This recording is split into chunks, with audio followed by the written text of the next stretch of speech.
Today we are ranking every single weapon in Elden Ring from worst to best. Yes, all of them, including the stuff in the DLC that added a bunch of brand new melee weapons, including some new weapon types themselves. So we're going to take a look at all of them. The only thing we are not going to be ranking today are staffs, shields, and seals. There are a grand total of 320 different melee weapons that we're going to be talking about today, and we're going to discuss which weapons you should stay far away from, which ones are worth using, and to some extent, how to use them most effectively as well. Now, it's worth noting that this is a PVE list only. Now, getting your parameters for ranking weapons can be a bit tricky because Elden Ring is such an intricate and complex game, and there's certain situations and bosses and enemies where, certain weapons might shine. You can basically beat the game with anything. I mean, you can beat Elden Ring with freshly clipped fingernails if you like. So things that appear low on my list are just because I don't find them super useful for generalized PVE gameplay, and the opposite is true for our high-ranking ones. Obviously, you can make just about anything in Elden Ring OP, or at least viable, but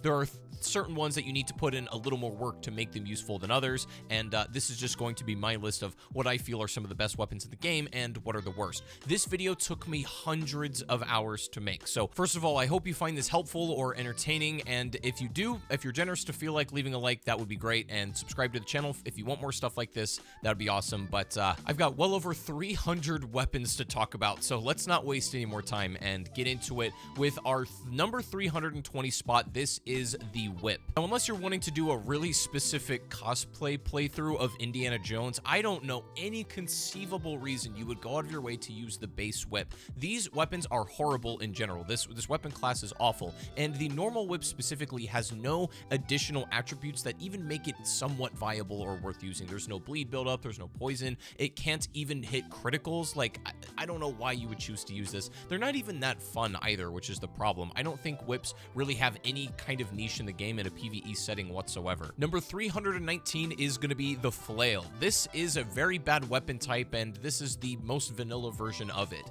Of a game full of godly weapons and greatswords and sorceries and spells and earth-shattering incantations, this is a weapon you can choose to use that is a stick that has a ball on the end.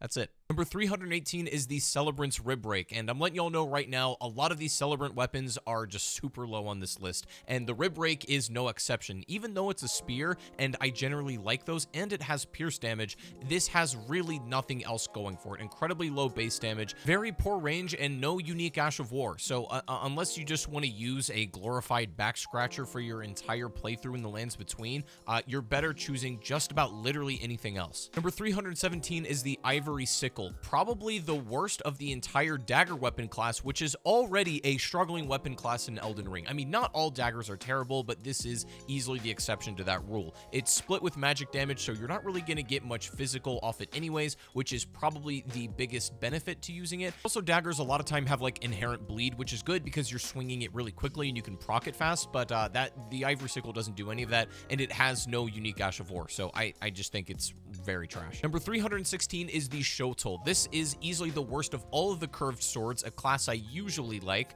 but the problem is it's got super low base damage to a point where it's almost laughable. The only redeeming factor to this is that it does extra damage to shielded enemies, because it kind of gets around them, but shielded enemies are not super common in this game, and there's also, plenty other effective ways to deal with those besides using this weapon. It's just such a weird, niche, and pointless thing that you're better off just completely throwing this one in the dumpster. Number 315 is the Family Heads. This is, I don't know, it's probably the silliest of all the flails. It's got a pretty cool Ash of War, I suppose. Like, Familial Rancor can be nice for, like, groups of enemies, but, I mean, are you really gonna use this instead of just... There are other incantations that are gonna do exactly this, but better, that you don't have to use the most embarrassing weapon in the game to get it. It's just not very fun. Number 314 is the Club. It's literally a stick. It's a stick of wood. I'm not going to write an essay about it. Number 313, we have the Tooth Whip. I don't know if your parents ever saved your baby teeth when you were younger, but this is probably what they were making when they were collecting all of your teeth, because it's a whip that just has teeth on it, and it's disgusting. I mean, teeth are gross, and that's exactly what this whip is. It's foul. Basically, it does have a little bit of inherent poison, which can be very nice for PvE, but it has a useless Ash of War against many bosses. Painful Strike is theoretically cool it actually prevents stamina regen from recovering, but that just doesn't really apply to bosses at all, essentially. So I don't really see any use case for this. Number 312 is the Clinging Bone. It's just a limp wrist that for some reason is split with magic damage. I don't know why. Its Ash of War is a lifesteal fist, which is surprisingly pretty good. There were a few bosses that kind of like shocked me, you know, mini bosses of course, but otherwise it's going to be pretty useless outside of very specific scenarios. It's a strange one for sure, but I actually found this to be one of the more entertaining weapons because it is so bad. Number 311 is the Celebrant Sickle, another dagger, but also absolutely awful. Terrible base damage, embarrassing scaling, and no unique Ash of War. It's just literally putting yourself at a disadvantage. There is no human reason to use this, and it's not particularly a fun weapon either. I don't know why you'd go out of your way for it. Number 310 is the Thorned Whip. It's just like the regular base whip, but it's got a little bit of bleed buildup, and I guess that's cool, but also Haslow's whip exists, so why are you here? Number 309 is the Torch Pole. I mean, it's a stick. It's a long stick at least, and it's got fire. If you want to, you know, roast marshmallows in the lands between, maybe you got yourself a deal here. But I mean, the best thing to say about it is that it's got a lot of range. You know, it is a long stick, and that's probably the most I can say. Number 308 is the Knight Rider Flail. If you thought stick with ball is good, wait till I raise you stick with 2 balls. Wait, hold up. Number 307 is the Cane Sword. This is interesting because it's one of the very few times where the game outright tells you that this weapon sucks. It tells you that it's dull and not very good. So, I mean, sure, you can use it, be my guest, but it's not even cool, so I'm not sure what you're getting at. Number 306 is the Weathered Straight Sword. It's really a race to the bottom to see who can out-mid each other between the Weathered Straight Sword and the Cane Sword for, you know, worst one. But it's a pretty close bet, I would say. It's got very bad base damage, pretty poor scaling, and really nothing, no unique attributes to set it apart. It's the worst of all the straight swords, in my opinion. Number 305 is the Eclipse Shotel. We already talked about why Shotels aren't very good, and they had to go and make a split damage one with Holy, which is probably one of the worst damage types in the game because of many bosses' resistances to them. I mean, the upside is it does a little bit more damage to shielded enemies, but who cares? And its Ash of War just applies like a weapon buff, so it's, you know, don't use this. Number 304 is the Iron Greatsword, a very mediocre choice if you're gonna be using greatswords. There are far better options out there. This probably gets some of the worst range, some of the worst damage scaling as well, and its base damage is nothing to write home about either. Its weight is also a little bit high for what I feel like, you know, greatswords are gonna be heavy, obviously, but for what this one is, I don't know why it's so heavy given its model. Number 303, the Smith Script Dagger. These are brand new to the DLC. This is like the new weapon class of throwable weapons that, you know, infinitely come back to you and stuff, which theoretically could be very cool. The dagger is by far the worst one though. It's maybe one of the worst weapons in this whole game. I might have even put this lower, to be honest. Like, it's just not good. Even through aggressively trying to buff this through talismans and wonders physic and whatnot, you can make this barely passable if you're really trying. Number 302, the Lizard Greatsword, with incredibly mediocre base damage and very bad scaling. The thing that makes up for it is it does both pierce and strike damage, which are not bad. And I just love the idea of running around this game and bonking people with a giant gecko. That's pretty cool. Number 301 is the worst colossal weapon in the game, the Dragon Greatclaw. Such a missed opportunity here. No unique Ash of War. For some reason, not a whole lot of range either, and its damage isn't incredible for what it is. Not to mention its split damage with lightning, but this thing only scales very mediocrely with strength and dex. There's no faith or intelligence on this at all, so I don't really know why this feels like an unfinished weapon. I'm not gonna lie, it feels like it's not done. Number 300 is the Gargoyle's Black Halberd. These are, all the gargoyle weapons are pretty bad, with maybe 1 or 2 exceptions, but this one in particular is not very good. It's probably one of the worst of the halberds as far as physical damage goes. It's split with Holy, and Holy's not great against the majority of the bosses in this game. These desperately need some unique Ash of War with like Destined Death Flame or, you know, Black Flame, something like that. Just give it some sauce here because these are just pathetic. Number 299 is the Gargoyle's Black Axe. Very bad scaling, poor range. It's split with Holy, which is never a good sign, and it's got essentially nothing going for it. Number 298 is the Gargoyle's Halberd. It's just like the Black Halberd, except it's not split with Holy. It's more focused on physical damage, and it's dipped in Cheeto dust. That's you know, that's it. Number 297 is the Monk's Flame Mace. Don't know why this exists.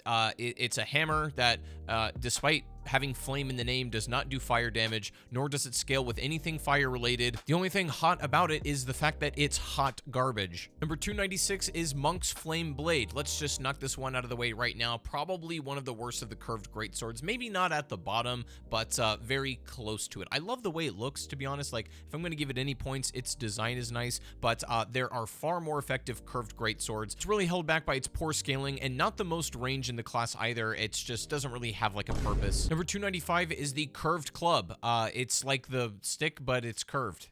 I'll let you do with that what you will. 294 is an interesting one. This is the Devourer's Scepter. It's a great hammer, and it's got one of the coolest and most unique visual designs in the entire game. Like, this looks sick as hell, but its Ash of War is theoretically great. It's this giant AoE effect with fire damage, but it does almost nothing. I don't know how an Ash of War called Devourer of Worlds does less damage than my grandma bumping into someone at the grocery store. This could very easily get a buff to damage, and it would probably be one of my favorite weapons if that were the case. Number 293 is the Vulgar Militia Shotel. You know, it's got the Shotel thing. It does good against shield enemies, but it has some of the worst base damage and scaling in the whole game, and despite having blood on the weapon, does not have inherent bleed. I don't know why you'd use this. Number 292 is the Gargoyle's Greatsword. I don't know why you'd pick this when literally every other sword exists in the game. You just are going out of your way to choose worse base damage. You do get Vacuum Slice, which is okay, but it's just a regular Vacuum Slice. It's not like a holy one or, you know, specific to the gargoyles. I don't know why they chose to do that here. So if you want a great sword dipped in nacho cheese, be my guest. Number 291, we have the War Pick. I've got one thing to say: Minecraft. Number 290 is the Giant's Red Braid, which is what we get from the Fire Giant. I don't know why, instead of our weapon choice being given the shield that he uses, we get his mustache hair. That's disappointing, but the Giant's Red Braid, that's really only where its problems begin. Its Ash of War is unique, but it's a very long animation that's not interruptible or cancelable, and you can very easily get knocked out of this, and it doesn't do awesome damage either. Once again, it's a whip, so bad moveset and no critical hits, which is, like, why? Number 289 is the Maddening Hand, a brand new one in the DLC. You have these hand-to-hand weapons, but this one is very only much useful for PvP because Frenzy is not something you're going to be proccing on people very often at all. Like, you can't do that on bosses. Obviously, most regular enemies you're going to kill before you proc Madness. It's just not going to happen. I don't see this having much use in PvE whatsoever. Number 288 is Hoslow's Pedal Whip. It's just the Thorny Whip, but much better. You're going to get better damage, better scaling. It's just superior in essentially every single way. I believe more range as well, and it also looks cooler. So, I mean, but it's still a whip at the end of the day. You can only get so swaggy with it. I don't know what to tell you. Number 287 is the Crystal Knife. It's pretty much what it says on the box. I don't have much to say about it. It's just happens to be a dagger that's split with magic, and it scales nicely off intelligence, even though it doesn't have a unique ability. I mean, not much else to say other than that. Number 286 is the Stone Sheath Sword. Not a whole lot going on here. It's got very bad damage, especially given the fact that it's a straight sword, and those are some of the best weapons in the whole game. This one does not hold a candle to some of the better ones. It's an absolute disgrace for its weapon class, and you're better off using pretty much anything else. Number 285 is the Velvet Sword of Saint Trina, an absolutely awful pick if you're just trying to do damage and kill bosses. It's genuinely terrible base damage, awful scaling, but it has one funny attribute, and that's the fact that it causes eternal sleep buildup, which is different than regular sleep. If you manage to proc this on a boss, they'll get incredibly EP, and they'll just go to sleep forever. If you don't touch them, they'll just snooze like this until you beat the damn game. I mean, they'll just rest. So it's funny, it's cool, it's a meme. I don't know why this would be useful other than just having regular sleep, but I guess if you want to just like take a nap, sure, be my guest. Number 284 is the Horned Warrior Sword. I thought I was gonna like this a lot more, and being able to power stance two of them is fun, admittedly, and the Ash of War isn't bad. Horn Calling is pretty unique, but I just feel like the damage output is not exactly what I was expecting. Unfortunately, it gets a D in faith scaling. If this was even like a C or a B, I think I would enjoy this a lot more, but because of that, it has to fall pretty low on this list. Number 283 is the Celebrant's Cleaver. It's just an axe, and it has Wild Strikes, which is is nice. It scales decently with strength, and essentially that's what it does. But you're better off putting Wild Strikes on pretty much any other actually good weapon in the game. Number 282 is the Ripple Blade. So confusing because it's an axe, first of all. It scales entirely off arcane, but has no inherent properties. Like, literally none. I don't get it. Sure, you can infuse this and try to, like, proc something quickly, but it just doesn't make sense how this kind of axe weapon doesn't scale off anything other than arcane. No strength, no dex, nothing. It's just a confusing and bad weapon. And to make matters worse, it comes with Wild Strikes, which is an entirely physical move. Number 281, we have the Meteoric Ore Blade. Awful. Just genuinely awful katana. It's confusing as well because it has a inherent bleed, which most katanas do, does not scale off arcane. It actually split with magic damage, and it has gravitas, which is a terrible Ash of War, which I don't get why it even exists. It also, its heavy attack is this overhead swing, which theoretically looks cool, but I don't think is very practical for most cases, and its stance damage is not what you would expect. Number 280 is the Frozen Needle, a thrusting sword style weapon, and this has okay scaling, but what confuses me is that for some reason I feel like this should be split with magic damage when it actually isn't, and it doesn't have any unique Ash of War. Impaling Thrust is good, don't get me wrong, and it does Frostbite buildup, which is somewhat useful for PvE, but it's just not going to be something that's incredibly standout or something that I would pick above many others in the game. 279 is the Gargoyle's Twin Blade. The only thing nice about Twin Blades really is being able to power stance them. That's where you're going to get the most benefit from them, but the Gargoyle weapons, once again, have all of the negative attributes of that weapon class. Not only are they dipped in Cheeto dust, but they just suck. Number 278 is Scepter of the All-Knowing. The only thing it does is reduce the magic damage and holy damage negation of everyone in the vicinity, including you. This is more or less a PvP weapon as far as I can tell, and I don't see any use case of this inside of PvE really at all. You're not going to be using this as a primary weapon because you're not going to be doing a whole lot of damage. You're going to cast that debuff and then probably switch to something else, if anything, because the weapon itself is useless. Number 277 is the Chain Link Flail. It's got the same flail moveset. I guess the upside is it scales nicely with strength, sure, so if you're into a strength build, then this is probably one of the better flails, but again, even so, not very useful. Number 276 is the Serpent Flail. It's not totally boring or pointless.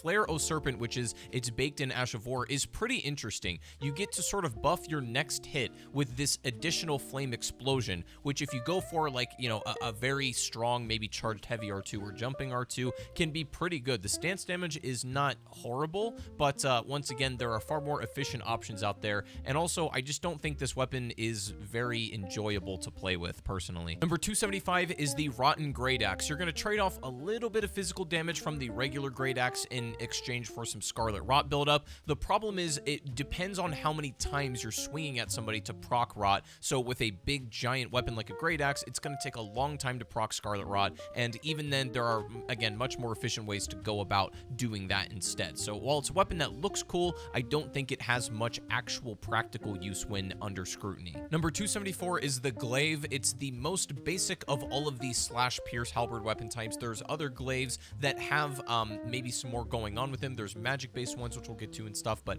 this is the most basic form. It's okay.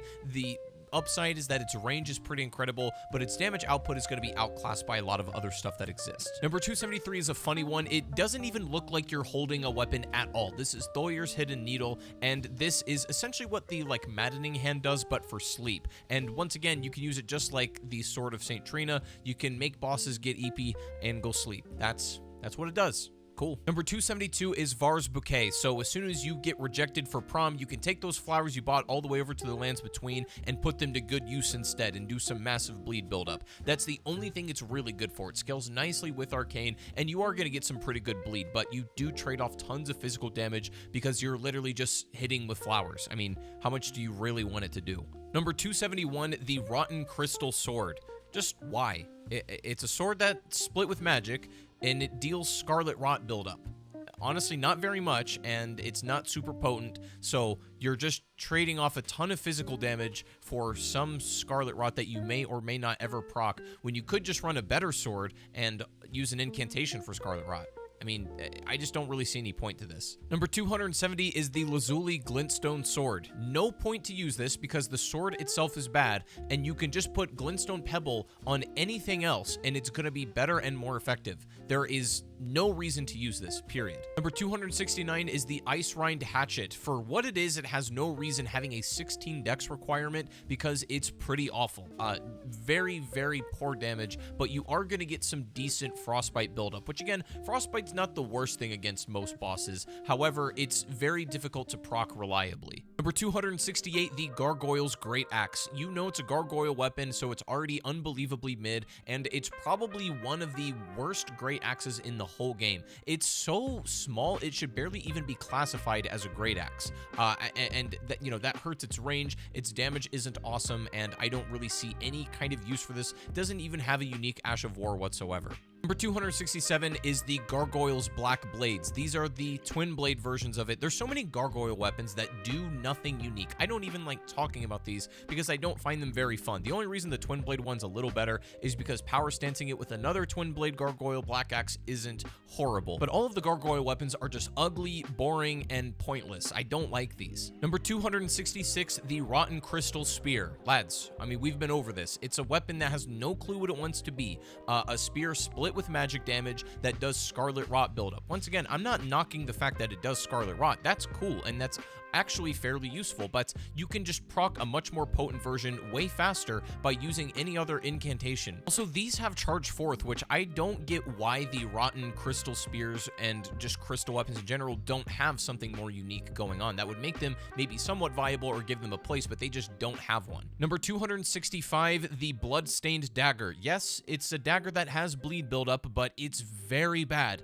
and it does not scale with Arcane at all. So, I mean, you're not going to be getting a whole lot of mileage out of if you do get bleeds on these. I don't really see a point to using them when you could be using a dagger with maybe a blood affinity on it. For 264 is the Forked Tongue Hatchet. I don't really like axes in general. I think that's pretty clear, and you know, I just don't think they're super useful for PvE. This one, weirdly enough, has a unique Ash of War called Dragonform Flame, and that sounds incredibly interesting, but you realize that it sucks. It's like having a built-in flamethrower if that flamethrower shot out hot garbage. Number 263 is the Wakizashi. It's the katana, but small. Number 262, the Sword of Saint Trina. This is just like the Velvet one, except this just causes regular sleep, which is temporary, and it does a little bit more physical damage. So, I mean, that's pretty much your only trade-off. I don't know why Eternal Sleep would ever be useful as opposed to regular sleep, but, you know, I think this one's just a little better if you want to kill stuff. Number 261 is the Scimitar. It's a fine weapon on its own, but it's outclassed by basically everything else around it.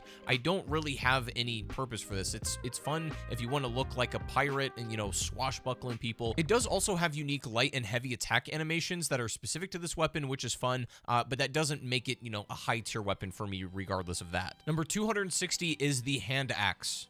Okay, Johnny Appleseed. Number 259 is the Forked Hatchet. It's Johnny Appleseed, but bleed buildup. Number 258 is the Highland Axe. This is Johnny Appleseed if he was a little bit stronger. Number 257 is the Spiked Club. This is wooden stick that has spikes on it, and yes, it's just like the club, but does bleed buildup. It's a better alternative of that. Maybe not as much damage overall, but bleed buildup more than makes up for it. For 256 is the Envoy's Horn. This is the smallest version of this type of weapon, and you can blow a holy bubble. You ever used to blow bubbles with your friends outside and try to hit each other with it? Well, you can now do that again here, and the bubbles, in all fairness, travel pretty far, which is cool. Also, the weapon is super annoying. Number 255, the Rotten Battle Hammer. Look, I know I haven't been very nice to a lot of Scarlet Rot build-up weapons, and that's just because I think the trade-off is almost never worth it, and there's other ways to deal Scarlet Rot onto enemies that you're fighting, but the hammer isn't too bad because you're going to get a bit of a faster swing than something like a Great Axe, so it's going to proc a bit faster,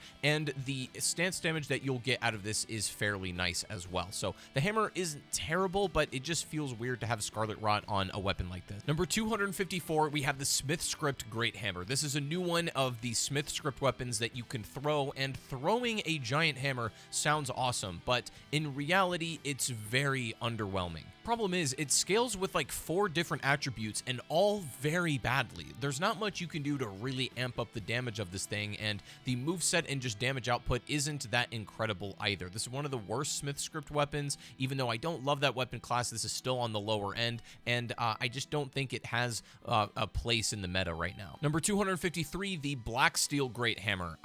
I don't know why. I don't know why this doesn't have a unique Ash of War. I really don't get it. It does be split with Holy Damage, and it scales nicely off Faith. But if this had some kind of unique Ash of War that maybe dealt Holy Damage, I can see this maybe having a bit more impact. But it doesn't, and I don't really see the point of this. Also, it looks stupid. Number 252 is the Celebrant Skull. So no head. Number 251 is Troll's Hammer, and unironically, Troll's Roar is really good. However, you're much better off putting a roar type of Ash of War like this on a much better weapon that you don't have to use just a stone stick to smack things with. Number 250 is the Short Spear. Now, I think spears are great in the game, and the Short Spear is probably on the lower end. However, with its very low requirements to use, you'll probably get it in the early game. Just personally think it's not really worth investing into, because very shortly after this, you're going to get much better spears that simply outclass this one. Number 249 is the Standard Great Axe. You can do a lot with this thing. It's a very moldable weapon. It's got very solid strength scaling, but again, it's an axe, so that kind of holds it back because I don't love the axe moveset or their capabilities. Got decent range for an axe, all things considered, but nothing super impressive. Barbaric Roar is nice to be able to buff yourself, and that's essentially all she wrote. Number 249 is the Spear. It's a spear. It's like the short one, but not short, so that's cool. Number 248 are fist weapons. These are the Cypher Pata, and you can run around with your white lightsabers if you want to be Ahsoka Tano. These are holy damage only and scale entirely off Faith. So, I mean, they're straightforward in what they want to do, and Unblockable Blade is actually an alright Ash of War. It's not too bad, but, I mean, there's better other lightsaber options, which we'll get to if you really want to use them, but they're kind of fun. Number 247, we have the Crystal Spear. Now, there's a rotten version of this once again. I personally prefer to have a little bit more damage up front in exchange for that Scarlet Rot buildup. I don't really need that on my weapon, to be honest, because also Scarlet Rot doesn't scale with anything in this game at all, so there's no way to actually make that more potent from the weapon itself. You may as well just use like a spell or something. Number 246 is Veteran's Prosthesis. This is a fist weapon once again, and this does both slash and pierce damage, which is nice. Now, the Ash of War is something else, because you can basically do this sort of lightning kick, but I found that it's very hard to land this. I don't know why the hitbox is so inconsistent, but I want to like this more. However, I found that using this in boss fights is a troublesome matter, because it's difficult to land, man, but otherwise you can get some pretty insane lightning damage, and of course, being a fist weapon swings incredibly fast, so you know you can be aggressive and afford to be with that, but the kick is not my favorite thing ever. Number 245, we have the Main Gauche. This is a weapon that allows you to be French. It's got decent dexterity scaling, honestly, and so if you like a dex dagger, it doesn't have any inherent bleed or, you know, any other passive effects really like that are worth noting, but it's got all right range for a dagger. Like it's actually closer to like a short sword, if I'm being honest, but it's got the speed and dexterity of a dagger, and it has a built-in parry, which is probably its biggest attribute other than being French. Number 244 is the Cincadea, which is the dagger that the Beast Clergyman uses, which you think would be sick, but it's not upgradable through regular smithing stones, thus it's not infusable, and it also doesn't have a unique Ash of War and very average scaling, I would say. Like, it's just a dagger that could have been a lot more unique and almost felt like it should have been a boss weapon, but it ended up not being for whatever reason. I don't know why, but it's fairly mediocre. For 243, the Gargoyle's Black Blade. Yes, again, another gargoyle weapon, very mediocre scaling, bad damage, bad everything, essentially. The only thing is it actually has a decent unique Ash of War. The Corpse Wax Cutter is what should be essentially applied on every single gargoyle weapon, in my opinion. That is the saving grace that kind of makes this weapon at least a little bit better, but otherwise, on its own, I don't really see any reason to use this other than for its special ability. Number 242 is the Fire Knight Short Sword. Now, this is probably like the worst version of the Fire Knight swords in general, and this is just a dagger split with fire. It's okay, nothing really too crazy going on here. I think it's a super pretty looking weapon, and as far as daggers go, it has some of the best range in the class, but that's not really saying a whole lot when short swords exist. Number 241, we have the Crystal Sword. I think it's a big mistake to not give these their own unique Ash of War, especially considering they're upgraded with somber smithing stones. That doesn't make sense to me, and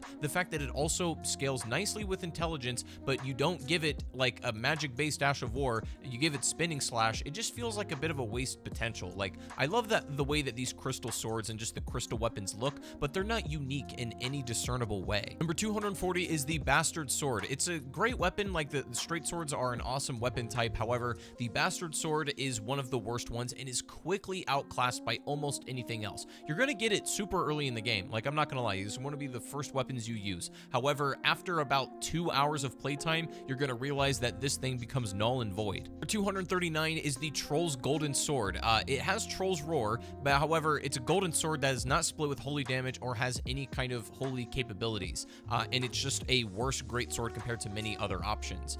I like greatswords, and I wouldn't say it's useless using this, but I don't know why you would when just so many other better options are out there for you. You can literally put Troll's Roar on a better greatsword and just do better. Number 238 is Antspur's Rapier. So this is fine. It's a thrusting sword, and I usually like those. This also has Scarlet Rot buildup, but it has no scaling with Arcane or anything. There's no way to like proc this faster than what is given to you with the vanilla weapon. It looks cool. I mean, it just looks like a bloody needle. That's kind of sick, but is this really something you're going to be using a whole lot? Also, thrusting swords don't have the fastest like swing time animation, so you're not going to proc Scarlet Rot incredibly quickly. Also, no unique Ash of War, just comes with Impaling Thrust, and that's not going to help you with the Scarlet Rot buildup. It might be useful if that's what you were relying on. However, there's far better sword options than this one that don't deal with Scarlet Rot. Number 237, the Troll Knight Sword. Not infusible, just comes with Troll's Roar, split with magic damage, and very bad scaling. No reason to use this whatsoever, to be honest. Number 236 is the Moonrathil Greatsword. Instead of just giving us this Troll Knight Sword and letting us customize it, they gave us two versions, and one of them has a unique Ash of War. Otherwise, they're essentially exactly the same thing. Thank you, From Software. Very cool. Number 235 is Roger's Rapier. This is easily the worst thrusting sword in the whole game. This has no right having a 17 dex requirement, and it does have a little bit extra critical damage. However, it's not enough to make me go out of my way for it. However, repeating thrust is its Ash of War, and it's really solid, but you're a lot better putting repeating thrust on any kind of different weapon that's just simply going to be better. Number 234 is the Spirit Sword. Now, it is only upgradable through Somber Stones, meaning you're not able to really infuse this thing. However, the only thing that makes this somewhat notable is its Ash of War. The scaling's pretty bad on this thing, but Rancor Slash is unironically not a bad option. It's a very good gap closer, and it's a multi-hit move, so you're actually going to be able to take advantage of some of the multi-hit talismans usually, and it does scale nicely with intelligence, so the damage output can be pretty respectable on this thing. Number 233, the Onyx Lord's Greatsword. Quite unique. I love the design of this weapon. It's very interesting looking, and Onyx Lord's Repulsion is like a reverse Gravitas, which I don't really think Gravitas is a great Ash of War, because I don't think pulling your enemies closer to you is a really good idea in a PvE setting, and this one does the exact opposite, where it pushes your enemies away. That can be pretty useful, and unfortunately, it just comes at the trade-off of a not very great weapon on its own, but the ability is solid. Number 232 is the Lucerne. This is a spear that charges forth, and it pierces armor.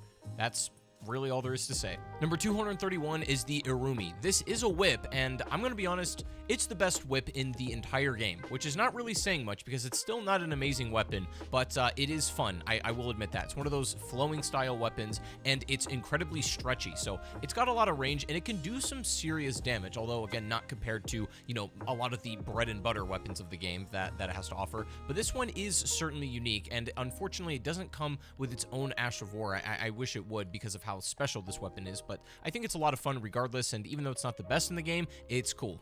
Number 230 is the Beastclaw Great Hammer. It's an odd weapon that I don't find myself using a whole lot personally, but Regal Beastclaw is a great ability. This is insane for dealing with, you know, tons of enemies at once or just clearing out ads and stuff like that. Not so good for one-on-one boss encounters, I'll admit. If you like those kinds of weapons where you click one button and everything dies, then this one's knocking on your door. Number 229 is the Hammer. Like, it's just a hammer. You can bonk stuff. It's what Bob the Builder uses. You know, that's If I gotta explain a hammer to you, you might not want to be watching this video. Number 228 is the mace. There's not much difference between this and a regular hammer, other than the mace is probably gonna be better in the long run because it just gets slightly better scaling.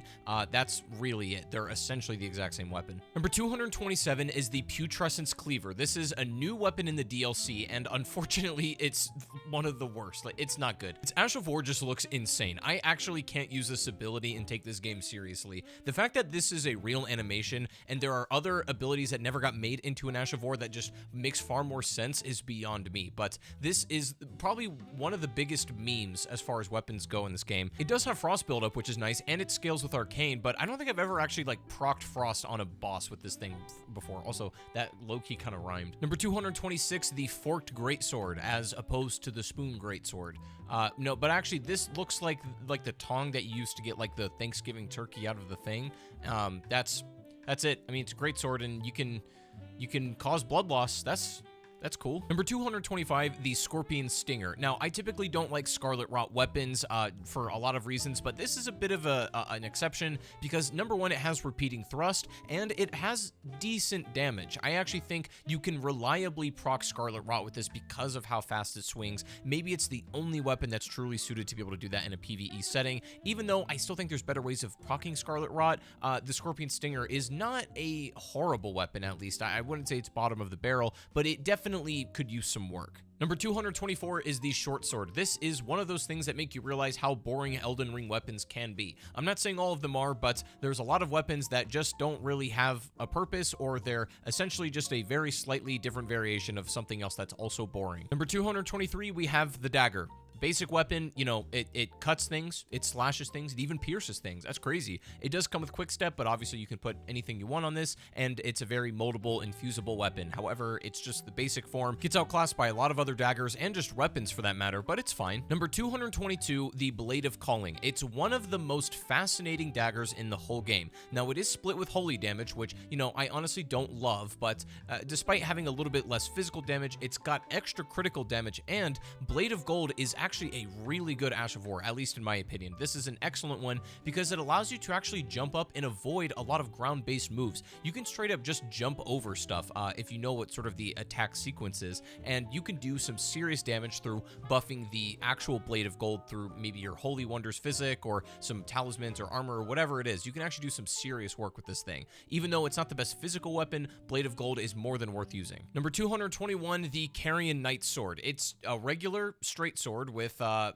little more sauce to it. However, the problem is, I mean, you can just basically make a better version of the sword by having like a normal straight sword and just putting on a better like Carrion Ash of War on it. Carrion Grandeur is good for this, but again, you can kind of just make this weapon better if you do it on your own. You know what this is? It's like the difference between buying a PC and then building one of your own. You can buy it and it'll get the job done, and it's probably a lot more convenient to get. However, you can go out of your way to build it. It's going to be a lot more complicated, but it's also probably going to be cheaper and better that way as well. That's really how to sum it up. Number 220, we have the Sword of Darkness. Brand new in the Shadow of the Erdtree DLC. You actually have to do a kind of involved quest in order to get it, and there's two versions, light and dark. Dark, I think, unfortunately, is much worse just because of the way the Ash of War works. Otherwise, the, you know, physicalities of the sword are identical, so you're really only looking at the difference between the abilities, and even then, they're not super pronounced. I don't think they're that good. I was actually a little bit disappointed in these, but the Sword of Darkness, I think, is marginally worse than the light version. Number 219 is the Alabaster Lord's Sword. I love the way the visual design of this weapon is. If I could just reskin a lot of my weapons to make it look like this, I probably would. I think it looks super cool, and it has an interesting ability of Alabaster Lord's Pull. It's basically Gravitas, but maybe slightly more effective, but the actual sword is fine. It's a physical sword split with magic damage, but basically the Gravitas and or slightly renamed Gravitas is essentially the opposite of the Onyx Lord's Greatsword. It's okay, and I think it's usable. Number 218 is the Sword of Night, a weapon I want to like a lot more because it looks so damn cool, but it has a couple things that really hold it back. Number one, it's a sword split with magic damage, but the problem is it only scales with Dex, period. And it has this move called Witching Hour Slash, which has a very long windup and is easily knocked out. Like, it doesn't really have much super armor at all. You can get hit out of this very easily, and it doesn't have that much range. It kind of looks like Waterfowl Dance if Waterfowl Dance went 2 inches in front of you. With a couple of tweaks, I feel like I would enjoy this sword much, much more, but it's got problems, and I cannot put it near the top of my list. However, points for being unique. For 217, the Stormhawk Axe. This is an axe that has entirely physical damage, but its Axe of War does well with lightning. However, there's other axes that got added in the DLC that are far better if you want a physical-based axe that have a lightning Axe of War. Like, this one doesn't even come close. It's more or less just a glorified weapon buff, so this one cannot be one of the better. Number 216 is the Duelist Great Axe. It literally has Great Axe in the name. However, it's not a Great Axe, it's a colossal weapon. I don't know, make that make sense. That's what From Software does. I don't get it either, but that means it has a very different moveset than the normal Great Axes, and I think it's a solid weapon, all things considered, but it definitely gets outclassed by other colossal weapons first and foremost, and even some Great Axes. Imagine that. Number 215 is the Katar. These are basically fist weapons, hand-to-hand combat, whatever you want to call them. I guess they're technically fist weapons, but they're just gloves with a big spike on the end. Impaling Thrust is unironically really good for these. If you can get a knockdown, it also has a little bit of extra critical damage, so I like these a lot. I think they're decent fist weapons. There are other better ones that are just insane, so I wouldn't really go out of your way to use these, but they're not bottom of the barrel by any sense of the word. Number 214, we have the Magma Whip Candlestick. So with the release of the DLC, some certain talismans got released that actually give a solid buff to this weapon, making it a little bit viable. Now, I guess I must retract my statement about the Urimi being the best whip, because I think the Candlestick is a little bit better, or at least for most players and most situations it will be. It's got very good range, and the magma that you use with the Ash of War really does a good job at covering the ground directly in front of you, making you hard to approach. I don't really know, but I can imagine this more as like a PvP weapon. Even that it's decent, I still don't think it's great in PvE, but it's not exactly trashed here, at least. As far as whips go, it's probably one of the least embarrassing. For 213 is the Smith Script Axe. Finally, of all of the weapon types to actually make sense to be able to throw, I guess maybe besides like daggers, so far this has been the one that makes the most sense. I mean, who's really throwing hammers at the end of the day? Throwing axes makes a lot more sense, and it also comes with built-in Wild Strike, so you have a really good up-close option, and you can throw the axe for massive damage. It doesn't have insane range or anything, but I don't think you exactly need that with this kind of weapon. It's good. Is it the greatest Smith Script weapon? No, I don't think so. We still have yet to get to the best of that, but this one at least makes sense and is generally fun to use and pretty easy to use as well. Number 212 is the Twin Blade. Nothing crazy going on here, just a normal-ass Twin Blade. These do have a fairly high dex requirement for at the point in the game that you get them, but if you're going to go into dex, these are probably some of the best, like, you know, dex style weapons you can go for, especially power stancing them. And I think the normal Twin Blade is so moldable, you can infuse it with basically anything you want, and it's got a lot of room to do crazy things. Number 211, we have the Black Steel Twin Blade. Pretty much the exact same weapon as before, just a little beefier, a little stronger, higher requirements, so it's going to be a later game weapon for sure, but it's essentially a graduation. It's a bigger brother to the normal Twin Blade. Number 210, the Sacrificial Axe. Once again, I don't love axes. Their moveset isn't really my thing, and I just don't enjoy them as much, but this one is very interesting for what you can do with it, because, you know, this is obviously infusible. You can put whatever you like on this. However, it has one inherent property that is unique to this weapon, and this actually has FP restoration upon each kill. Now, it's not a huge amount. I'm going to be honest. It's not terribly much, so if you're putting on Ashes of War that demand a lot of FP, you may not be able to recycle it as quickly,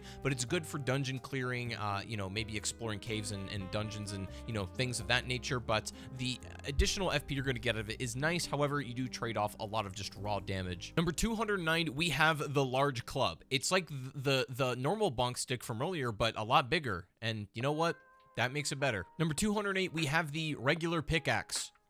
Minecraft. Number 207, we have the Great Knife. It's just like the normal standard dagger. However, it's a bit of a bigger hitbox, better damage, slightly better dexterity scaling, and you're going to get some passive bleed buildup. Once again, not a ton of bleed buildup though, and it doesn't scale with Arcane, sadly, and that can be maybe a little bit of a damper, but it's still an actually fair weapon. Number 206, we have the Warhawk's Talon, a dexterity-based straight sword. You know, nothing too crazy going on, no runaround, very easy to use, and incredibly straightforward. Number 205, we have have the Sword of Light. This is the other side of the Shadow of the Erdtree special weapon quest, and unless you're in love with the Ash of War that's just called Light, then I don't think that this is going to be very useful for you. It's cool because you get like these multiple beams that spread in every which direction and can actually hit tons of targets if used correctly. It happens to be holy damage, so unfortunately it's just not going to be useful against the vast majority of bosses in Elden Ring, which is a bit of a drawback, and the physical damage is not going to carry it for you either. It's pretty cool, and I do like it more than the Sword of Darkness because, you know, you essentially get this instant cast, whereas the Darkness takes a while to come out and you can very easily get hit out of it, so I think this one is just far superior, but even then, it's not saying a whole lot. Number 204, the Carrion Sorcery Sword. Why are you going to give me a literal sorcery sword and give me Impaling Thrust on it for its Ash of War? I literally have no clue. The upside is that it has an S scaling in intelligence. However, it has an E in strength. So this is only useful if you're using a primarily intelligence build and you want a melee weapon. But if you're using an intelligence build, you should have plenty of magic and sorceries that are going to carry you anyway. You shouldn't even have need for a melee weapon like this. It just serves zero purpose, in my opinion. Number 203 is the Watchdog's Greatsword. It's got a 30 strength requirement and 10 dex, and it scales very badly with dex as well. Now, the problem is you can basically take any other greatsword that's just got better damage and infuse it with whatever you want, and it's going to outclass this thing. This is just an inferior greatsword, unfortunately, and it doesn't even really look that cool, so I can't rate this super high. For 202, the Erdsteel Dagger, an actual solid physical option. It doesn't have the biggest hitbox in the entire game for daggers, but that's okay because it actually scales very nicely with Faith as well. This is a great and solid option of the dagger class. Is it one of the best weapons in the game? Absolutely not. You do get extra critical damage, which is always worth mentioning, but of course it's kind of hard to, you know, stance break with a dagger, so the times that you're going to be able to take advantage of that are probably few and far between, but it is very cool nonetheless. Number 201, we have the Gold Epitaph. This is a straight sword type weapon that deals standard and pierce. You're going to be looking for pierce damage for a lot of PvE weapons. That's generally regarded as the best kind of damage type. Now, it does also split damage with Holy, and it has an Ash of War called Last Rites. This is good. I like this ability a lot. It's just basically a buff. However, there are far more potent ways to buff your character if you're really into that. This is just like an easy one that, you know, is just, it comes with the box. That's nice, and you don't really have to fiddle with it. Like, you don't need to worry about seals or anything like that. But if you have those on hand and have better incantations to buff your character, this thing kind of becomes useless if you really think about it. So, I mean, if you're just using it outside of its aesthetic, because I do think it's one of the best looking weapons in the game, there's no point in using this. Even casting Last Rites doesn't have an AoE or anything like that, so it's kind of pointless. Number 200 is a weapon I would really like to love more. This is the Inseparable Sword, and it has a fantastic visual design. It's a normal greatsword,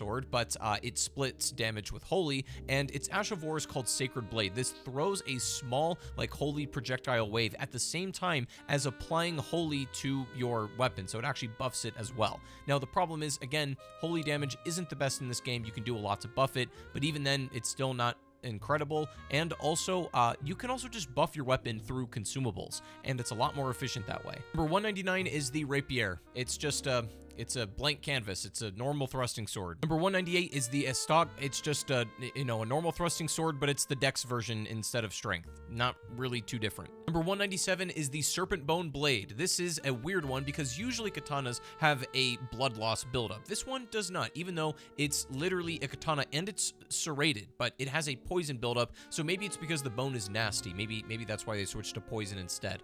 Either way, I think the double slash Art of War is an actually solid option. I think this is probably better for PvP, honestly, but it's decent for proccing poison on bosses, but that's really as far as it goes. I mean, you're not going to do any wicked damage, and poison against bosses is not the most potent form of passive damage. You're really going to be looking for something like Scarlet Rot. Number 196 is the Parry Dagger. It's exactly what it says on the box. It's a dagger that parries. Really, nothing else to say there. You can technically put parry on other daggers, but this one comes built in, and that's pretty good. Number 195 is the Warped Axe. It's a normal version of like the Great Axe, but this is strength-based instead, and besides it being bent and curved and kind of weird looking, the other thing I cannot stand about this weapon is its charged heavy attack. If you fully charge it, you do like this sprint first before you swing, and it just takes a up so much time between the charge delay and also running towards you. You have so much time to get hit by stuff, and even if you do land it, it doesn't do like an absurd amount of damage. It's good, definitely, but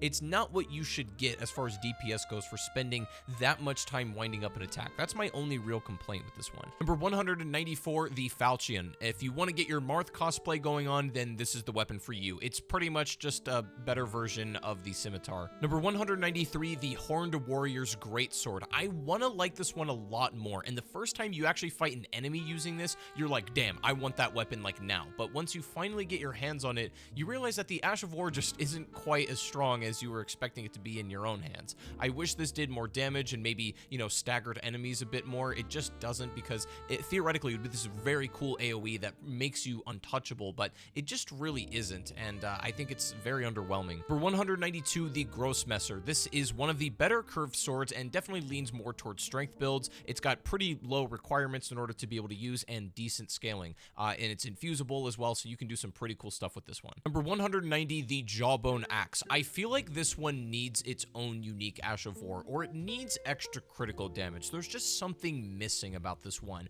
It actually has pretty good strength scaling, so if you're using a strength build and you like axes, this may not be a bad idea, but, you know, usually if you're going into a strength build, there's just plenty of other options that aren't axes that are going to outdo this thing. It does come with wild strikes, which is nice, but I really do feel like this needs its own unique Ash of War to make it something special. Or for God's sake, like poison buildup or something inherent to it. I don't know, just this weapon has nothing. Number 189 is the Crescent Moon Axe. I really like this one. It's actually a dex-based axe instead, and the thing that I really do enjoy, perhaps its greatest attribute, this thing is huge, man. It's an actually giant axe with a huge hitbox, and that's a huge advantage when it comes to this weapon class. Unfortunately, it does have that annoyance of that like sprinting charge attack, which I just think is too long of a windup to justify the damage output for what it is.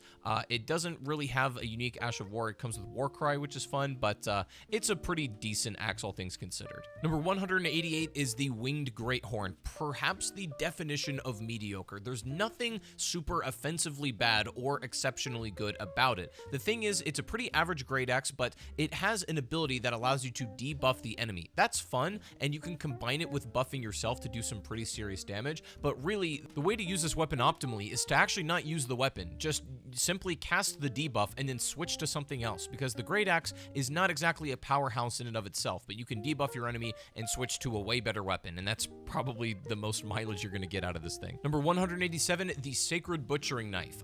It's literally just a big-ass knife that kills stuff, and the one inherent property is that not only is it split with holy damage, but it does heal you upon each kill, which is a benefit, I guess, but, you know, you may as well use like 80 other options that also heal you. Number 186 is the Bonnie Butchering Knife. I almost missed this weapon in my list because they look identical. Like, these have the exact same weapon model as far as I can tell, and they do essentially the same thing, except this one is not split with holy damage. That's literally the only difference. Number 185, we have the Stone Club. It's pretty much just like the regular default club, however, it scales a lot better with strength, and I generally think this is overall better. This is kind of like Caveman when they were low-key starting to figure things out. They went from wooden sticks, and now they got stone sticks. They're kind of moving up in the world. Number 184 is the Curved Great Club. It's like the big regular Great Club bonk stick, but it's curved. Does a little better with strength, and yeah, it's a stick. Number 183, the Great Horn Hammer. This is fine. I don't love the Great Hammer class in general, and I think this might be the ugliest weapon in the game, or it's at least a contender. I hate looking at this thing. I don't even want to talk about it. Number 182 is the Golem's Halberd. This is pretty insane because it's a giant weapon. It's got a lot of range, big hitbox, stuff that you really do want. It does come with Charge Forth, which isn't too bad on this weapon, and you can do some serious damage with this. And it's got a very solid moveset built into it as well. Stance damage is actually pretty respectable for this. Now, it does get outclassed by some colossal weapons in that capacity, but by the time you come across this in the game, it actually might be pretty useful to you. Number 181 is the Great Club. It's like a club, but it's holy. I literally could not tell you why this is a holy bonk stick. I'm not sure. And it actually has a unique Ash of War. Weirdly enough, this just piece of lumbering wood does have a unique ability, and that's something that exists. Number 180 is the regular halberd. Obviously not an amazing top tier late game weapon, but very good early on, quite infusible, and you can do a lot of things in the early game with this. I feel like it's one of the best early game weapons in general, although you are going to come across many halberds in your first couple hours of playtime that should negate this or should probably surpass it, but it's probably one of the best starter weapons in Elden Ring. Number 179 is the Iron Spear. It's basically identical to the regular one, just a bit heavier, does a little bit better with strength and slightly more damage. That's essentially it. Number 178 is the Vulgar Militia Saw. I actually don't hate this weapon. I'm going to be totally honest. It's not one of the worst in the game, and as far as halberds go, this is one of the better options. It does come with inherent bleed, which is nice. Once again, it's not a ton, and it's also not going to proc very quickly because halberds don't have, like, I don't know, the slowest moveset, but they're certainly not the quickest either. You're much better off using like a dagger or some sort if you just are worried about hitting for blood loss, but this is still pretty cool, and it's got an interesting spinning heavy attack, which is fun. Number 177 is just the regular scythe. It's a strange weapon class, and it's not very common in this game. The thing that's cool about it is these usually do have a lot of range, and scythes can be extremely effective at dealing with multiple enemy groups. However, that's about the extent of its strengths in PvE specifically. Now, I do think scythes are going to be a lot better in PvP situations, but because that's not what we're talking about today, scythes are not some of the best, and this is just the standard one that I don't really have that many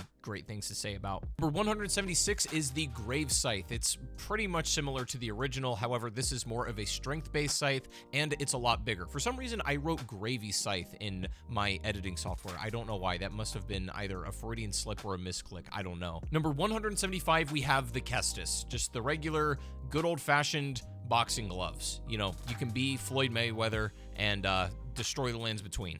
Number 174, the Spiked Kestis. Yes, you could say that the original Kestis probably has better scaling and it might be more optimal for certain builds, but I mean, this one has spikes on the end, therefore it's cooler. Number 173 are the perfumes. These were busted for at least like a week or two before they got nerfed, and there's a bunch of different individual perfumes. We're not going to break down each one and give them their own spot. We're just going to talk about them as a whole. Now, there's like an ice perfume, a poison one, a frenzy flame one, lightning, etc. And you could argue about which ones are useful for certain bosses and situations, but generally speaking, the frenzy flame one is not going to be so good for PvE because you're not going to be proccing, you know, madness on bosses. The poison one is pretty good.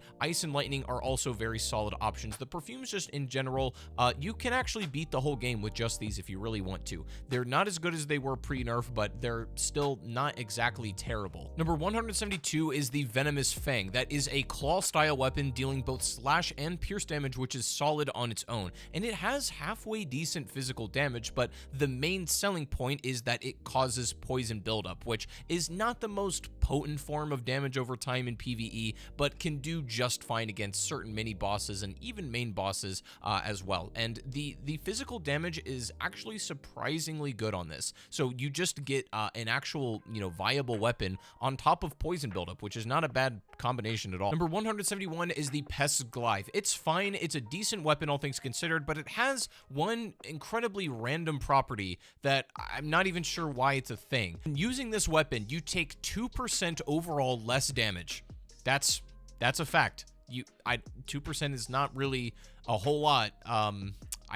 It's negligible in this game, if you ask me, so I'm not really sure why that's even a thing. It doesn't even tell you, but yeah, I mean, if you want to take 2% less damage, then sure, I mean, be my guest. Number 169, the Ripple Crescent Halberd. Just like the other Ripple weapon, it scales entirely off Arcane with no built-in inherent properties. Now, you can, of course, infuse this and try to maybe proc something with the high Arcane that you probably will have, but outside of its incredibly niche use cases, there's way better high Arcane options out there that are just going to be better weapons overall and help you deal, you know, either blood loss or poison or whatever kind of buildup you want to go for that are just going to be better than this weapon. Number 168 is the Shamshir. This is a curved sword, and that weapon class is usually very effective in PvE, and I believe this one has one of the faster swinging animations of the curved sword class, and that can be a very important factor in PvE. You want fast animations, you want fast swings. While it's not the most, you know, raw damage outputter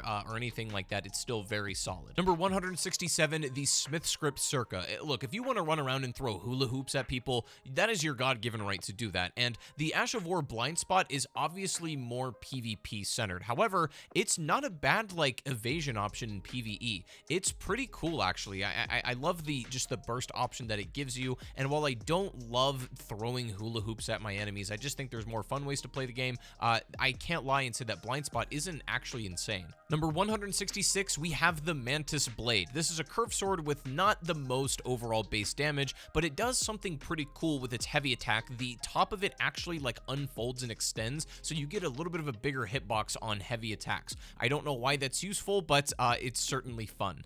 Number 165, the Banished Knight's Greatsword. As far as like subclasses of weapons go, the Banished Knight weapons are so much better than the Gargoyle ones, it's not even close. While it's a very good Greatsword option, it still is relatively average in terms of the entire plethora of Elden Ring's weapons. However, its moveset is very light and unique. It swings just like nothing else I've really seen. For 164, the Great Sword of Damnation. This is a fine weapon overall. As far as PvE goes, it's not going to be incredibly useful though, and I've complained about why I feel like this should deal frenzy damage, and that would just make sense. There's really no frenzy dealing weapons in this way, and I understand the lore reasons why this doesn't proc frenzy, you know, because it's holy, I get it, but I just feel like it's a missed opportunity to not include that as a mechanic for this. The only real use case it has in PvE is when you're fighting like NPC style enemies, because the Ash of War acts like a grab attack, but against any bigger foes, this does like nothing to them, and it's just a pretty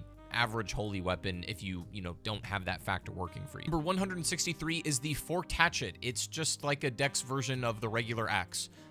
It might be easier to eat salads with it though. Number 162, the Long-Haft Axe. This is a strength-based great axe that's overall pretty good. It's got that kind of annoying heavy attack that I don't like, where you do that sprint before, so a bit too long of a wind-up. Warcry is a good buff, obviously, for this. Not a bad option for strength-based builds at all, especially if you like great axes, which I personally don't really gravitate towards, but this one is pretty good in that regard. Number 161, the Nox Flowing Hammer. This is like a regular hammer, but it's really stretchy, and that's pretty sick. Now, but in seriousness, it actually is a very good strength-based hammer. The ability for this to stretch as much as it does make the range on this actually like viable. I like this a lot more than I thought I would, and you know, it's like that meme. It's like, who would win, the lands between or one stretchy boy? For 160, the Battle Hammer. It's just like the Rotten Hammer, but without Scarlet Rot and a little bit better strength scaling. That's all there is to it. Number 159, the Rotten Staff. I'm just confused, ultimately, by this weapon because the Ground Slam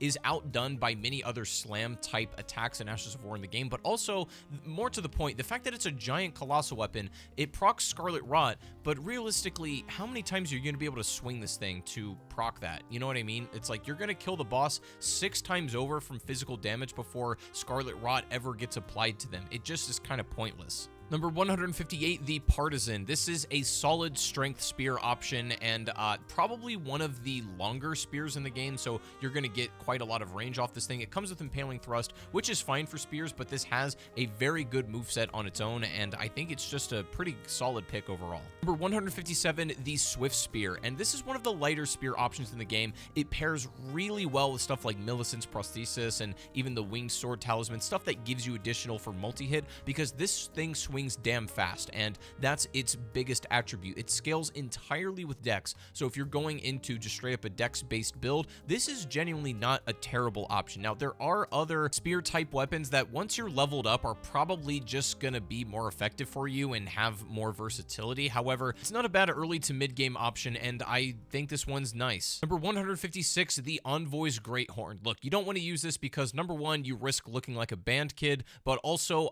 the Envoy's Longhorn, I'm just going to let you know, is a lot better for many other reasons. However, it has one fun function, and it's the fact that you can just blow up crowds with a holy bubble. I mean, what other game lets you do that? Number 155 is the Staff of the Avatar, a weapon that I feel like with a couple of tweaks could genuinely be top tier. It does incredible stance damage from its R2 heavies, but the problem is Erdtree Slam is just outclassed by so many other abilities, and being split with holy damage just means that it's not going to be effective for the entire roster that you'll fight against best in Elden Ring. Certain bosses for sure that are weak to holy, this might be an amazing option, to be honest, and Erdtree Slam may do well against stuff like, you know, Deathbirds and those kinds of enemies, but for the majority of the main bosses, the Staff of the Avatar is just not an optimal option. Number 154, we have the Cleanrot Spear, a fine physical weapon on its own, not the best and certainly not the worst, but you're really using this weapon for Sacred Phalanx. This is a great ability, and this is most particularly good for dealing with like tons of smaller enemies at once. It has a small hitbox on the initial swing and then has a giant follow-up attack when the phalanx comes out of the ground where you're going to be getting your most damage.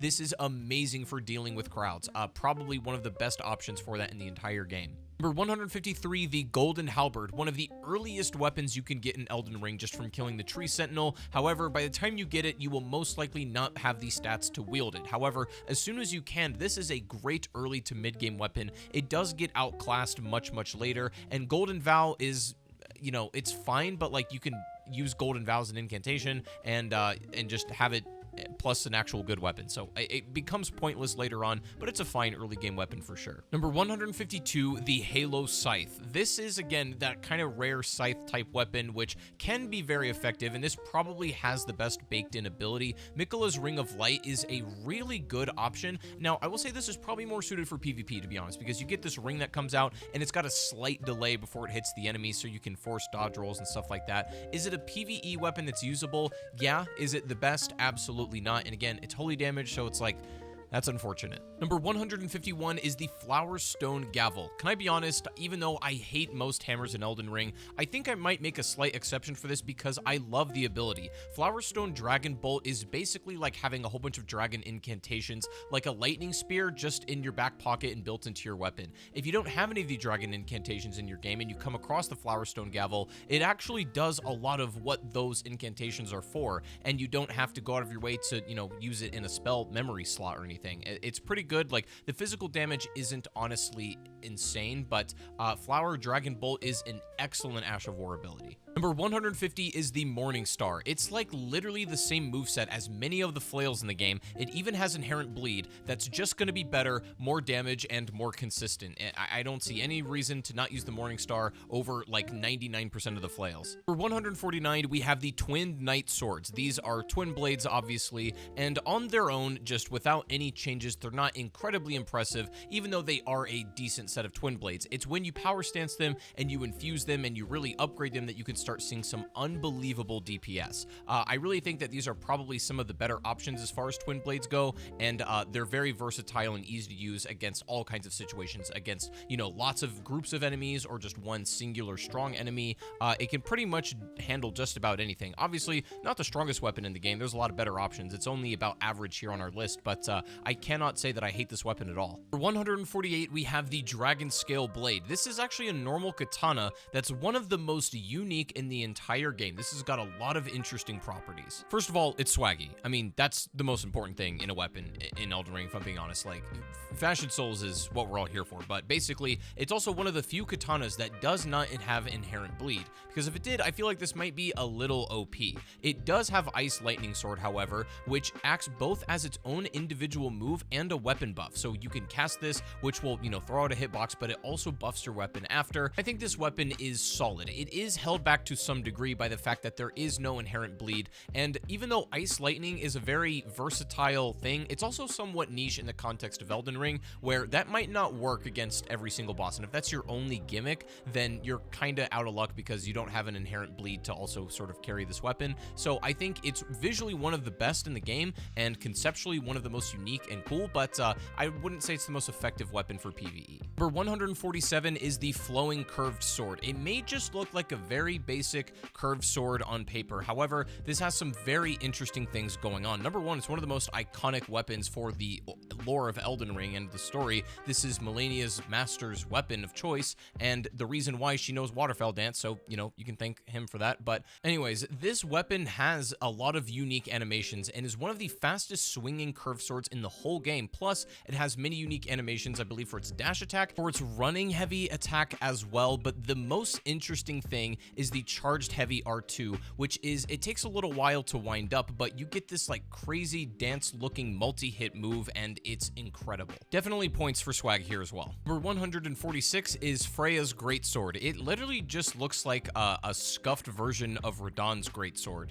I mean, this is the Temu version. This is Radahn's Greatsword at home. It's just mid. There's no actual unique ability to this at all. It's a very mediocre curved Greatsword at that, and yes, it's usable. It's actually better than a lot of the weapons we've talked about already. It's nowhere near good enough to break into the above average in weapon classes. It's just plain average in my opinion. Nothing super remarkable, but it's not horrible. Number 145 is the Rosus Axe. Now, let me ask y'all a philosophical question here, all right? Are Elden Ring nerds and purists gonna be annoyed that somebody uses this axe because it has summons built into it? Its Ash of War literally summons 3 skeletons to like smack a single target, and it's pretty strong. I'm not gonna lie, like it's actually very damn good, but it's kind of odd to be able to land consistently. It's one of those things that you really need to be in the proper amount of spacing and range to actually land these hits, because it doesn't always happen. Comes out pretty late too, but if you do hit, it's good. But is it cringe to use summons if they're baked into your weapon? I don't know. Number 144, the Death Knight Twin Axe. Easily the most annoying mini-boss in the Shadow of the Erdtree DLC. All I can say is, spin to win, baby. Number 143 is the Brick Hammer. Yeah, it's simple. However, it scales entirely with strength. So this is a great option for just a pure strength build because it scales very nicely with that. You can just bash everything to death. That's as complicated as it gets. Not exactly what you might call a thinking man's weapon. Number 142, the Blood Fiend's Fork. I think this could be a lot better with a couple of tweaks, but unfortunately, it is not one of the better spears in the game. Now, it does have inherent bleed, which is nice, and it does scale with arcane. However, it gets very bad dexterity scaling and scales more off strength with that, which again, there are much better strength and spear options that you can go with besides this one. The inherent bleed is nice, sure. You can do blood infusions on just about any other spear, and it's probably going to be better than this one. Number 141, the Spiked Spear. Nearly the same kind of weapon as the Blood Fiend one. However, this is a little bit lighter, and so I think that does kind of matter when you're talking about the spear weapon type, and it's going to swing a little bit faster. So I think you can proc nice bleed buildup with this thing. However, it does not scale with arcane, and so honestly, the Blood Fiends is probably going to be better for later game, but early game, you're probably going to get a lot more mileage out of this one, you know, at least for a new character. Number 140 is Loretta's War Sickle. Look, the thing is, it's a great weapon. I'm not gonna lie, amazing weapon, great Ash of War. However, it's outclassed basically by itself. Take a different halberd or a different spear or whatever you want to, that's just gonna do better physical damage and have nicer scaling, and then just put Loretta's Slash on it, which is probably the better option to do, even though this one is nice and convenient because it comes all packaged together, and it's very upgradable and easy through Somber Smithing Stones. Great weapon, and the magic damage you get out of it is fantastic, but it's easily outclassed by itself if you just kind of build it manually. Number 139 is the Poison Hand. Look, I know these are actually pretty good, and you can center your entire build around having zombie hands. Should you do that? I'm not going to exactly recommend it, but that is a viable strategy for PvE. However, obviously the thing you're lacking, given that you're just like putting zombie hands on, is range. You're going to need to get really close and personal for every single encounter. However, you can proc poison very quickly. You can deal okay physical damage, but really that poison is what you're going to be relying on. It's kind of disgusting, and I hate them, so I'm not going to put them super high. Number 138 is the Ringed Finger, and for some reason, this has kind of made me realize there's a lot of like finger and hand weapons in Elden Ring. I'm not really sure exactly why. This is probably the worst one. I mean, if it's the poison hands, you can get away with because you don't have to look at them, but this thing is an atrocity to mankind. Just why? Oh, I just remembered there's another one, the Gazing Finger, number 137. This got added in the DLC, and it's a confusing weapon because it scales with like 3 different attributes. It's split with magic damage, and its Ash of War deals holy damage. So that's something, and it has a unique heavy R2 attack, which you kind of like crouch down to bonk him again. That's good. It's actually a decent move for like low profiling some bosses' attacks and stuff like that, but is it one of the best weapons in the game for holy damage? No. Is it one of the best for physical? No. Is it the best for magic? Not a chance. So I don't really know where this exactly falls in the niche, but it's a disgusting finger weapon. I don't know why we're on this trend right now. Number 136 is the Grafted Dragon. I'm not gonna lie, the actual fist part of the weapon is pretty useless on its own because you can't two-hand or dual wield it. There's really no point to actually trying to rely on the physical damage of this thing, but Bear Witness, which is the Ash of War ability, is unironically really solid. It doesn't do crazy damage and it doesn't do like crazy stance or anything, but it's consistent and it's easy to use as well, I would say. It's good for dealing with one-on-one bosses, and it's all right for dealing with multiple enemies too. Number 135 is the Nox Flowing Sword. This is another one of the Stretchy Boy weapons, but this is the curved sword version. It's really cool. I think it's kind of an ugly looking weapon, honestly, but it's got hella range. I'm not gonna lie, but I also think it feels weird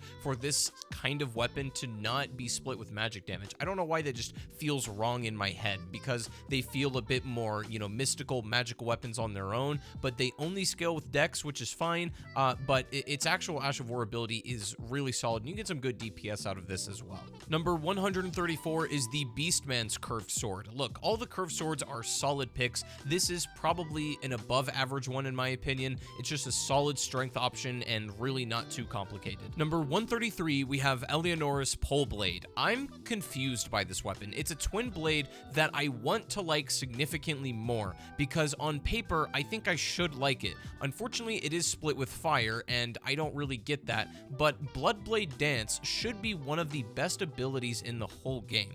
I feel like the problem for me is not the fact that it doesn't cause blood loss enough, because I think that part is fine. It's just the fact that I don't think this Ash of War does nearly as much poise damage as it should. It does take advantage of multi-hit talismans, which is excellent. However, I just feel like this had a little more oomph to it that kind of like prevented bosses or maybe staggered them very somewhat. I don't know. I just think it's held back a little bit by the fact that, yes, it swings a lot, but it's very easy to get hit out of it and get your whole attack interrupted. Number 132, the Great Mace. One of the most boring weapons in the game, but it's got great scaling with strength, so, I mean, I can't knock it too much. Number 131, the Banished Knight's Halberd. It's actually pretty good. It's a straight up better version of the normal halberd, and you get that spinning kind of R2 heavy charged moveset, which is great, and I think it's a very solid weapon, gets decent scaling, and there's not really much to complain about here. Number 130 is the Winged Scythe.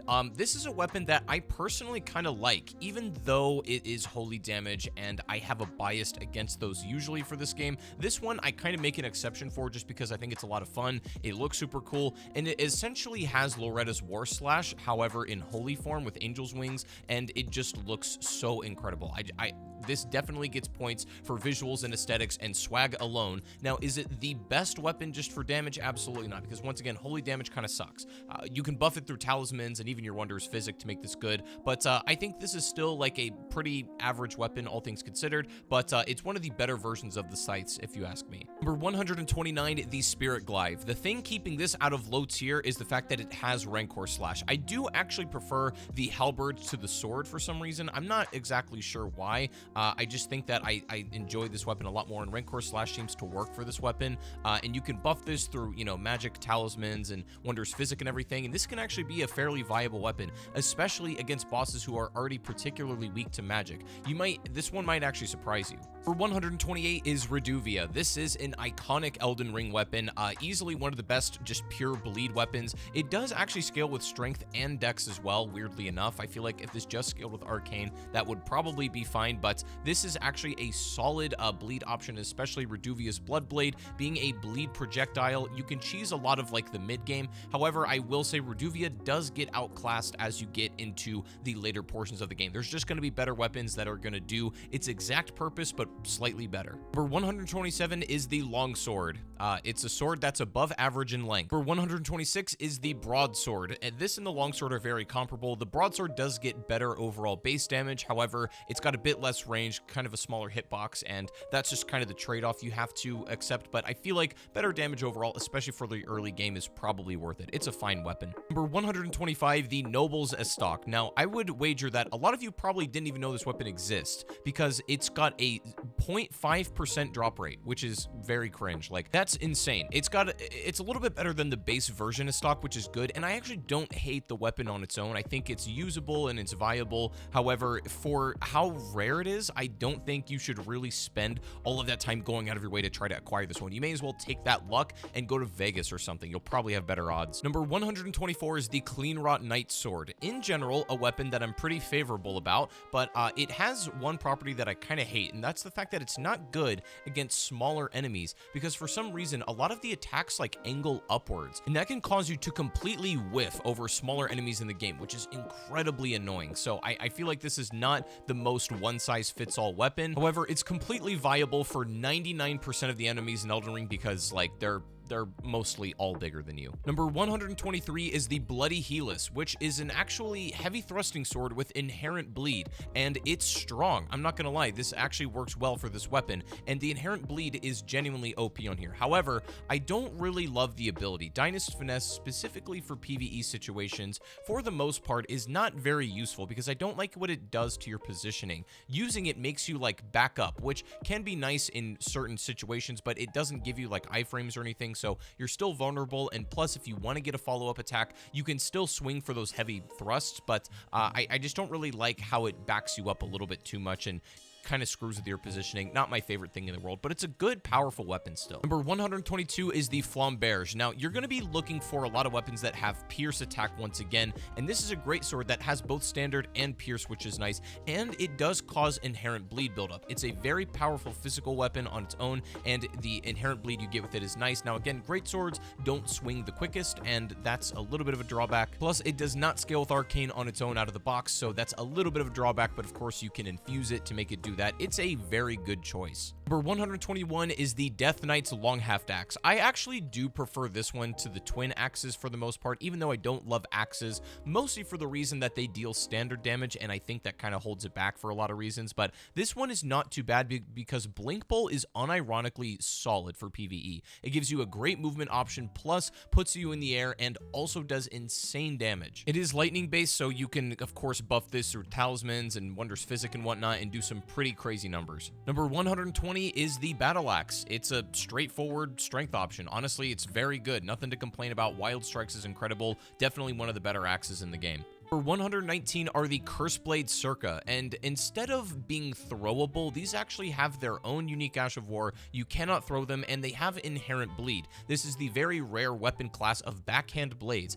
and I actually don't hate these. Like, to be honest, they look very, strange. They're not a traditional looking weapon, but they're unironically really good, and I don't exactly love the Ash of War. I think it's hard to use in PvE. It doesn't have much super armor. You can easily get knocked out of this thing, but I think the movement of this is so damn cool. It also greatly benefits off multi-hit talismans, that is for sure, and it's actually becoming one of my more favorite niche weapons to use. It's definitely not super practical, and if it had a little bit more super armor, I would be more inclined to use it, but I think it's a actually pretty fun weapon to go and play with. Number 118 is the Uji Katana. It's a normal-ass katana. Honestly, the base vanilla version. It's great on its own, definitely outclassed by a lot of the more special ones, but very solid weapon you can't go wrong with. Number 117 is the Dragon's Halberd. This is an interesting one because it actually doesn't have inherent lightning damage, but its spinning slash is very unique. It's actually not a normal spinning slash. It applies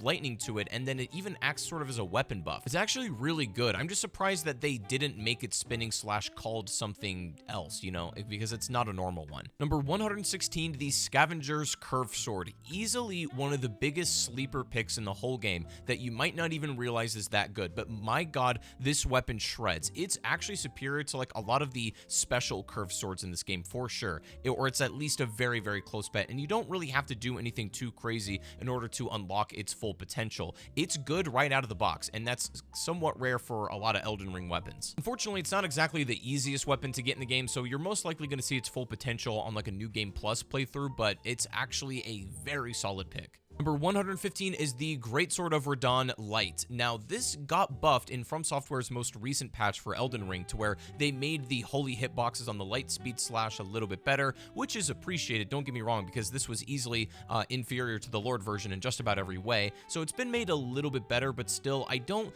love all of its properties, especially its scalings and everything, and also, it's still inferior, unfortunately, in just about every measurable way to the Star Scourge Greatsword. There's no reason to go out of your way to to pick these great swords over the Star Scourge one unless you just think they look cooler, which maybe they do. Number 114, the Great Sword of Radahn Lord. Same deal. I mean, this weapon is identical to the light version. The only difference is it has Promised Consort instead, which for PvE purposes only is much better. Promised Consort is not bad. Once again, though, the physical damage still outclassed by the Star Scourge Greatsword, so I like it, and it's usable, definitely viable. You can beat this whole damn game with it and do just fine, but it's still not the best weapon in the game ever. Number 113 is the Regalia of Giga Chad. This is just like the Mariah's Executioner Sword, just not quite as good, but it has like the exact same ability. It's maybe just a slightly weaker version of that, but that's a fantastic weapon, so this one's pretty good. Number 112 is the Michelin Knight Sword. I wish this had slightly better scaling, and if it didn't deal holy damage, this may be one of my favorite weapons. I don't know what it is. I just have a personal enjoyment for this weapon, and I love Sacred Blade too. Now, it does act as a weapon buff as well, so while you can throw small projectiles, it will buff your weapon with holy, which again has its uses in PvE,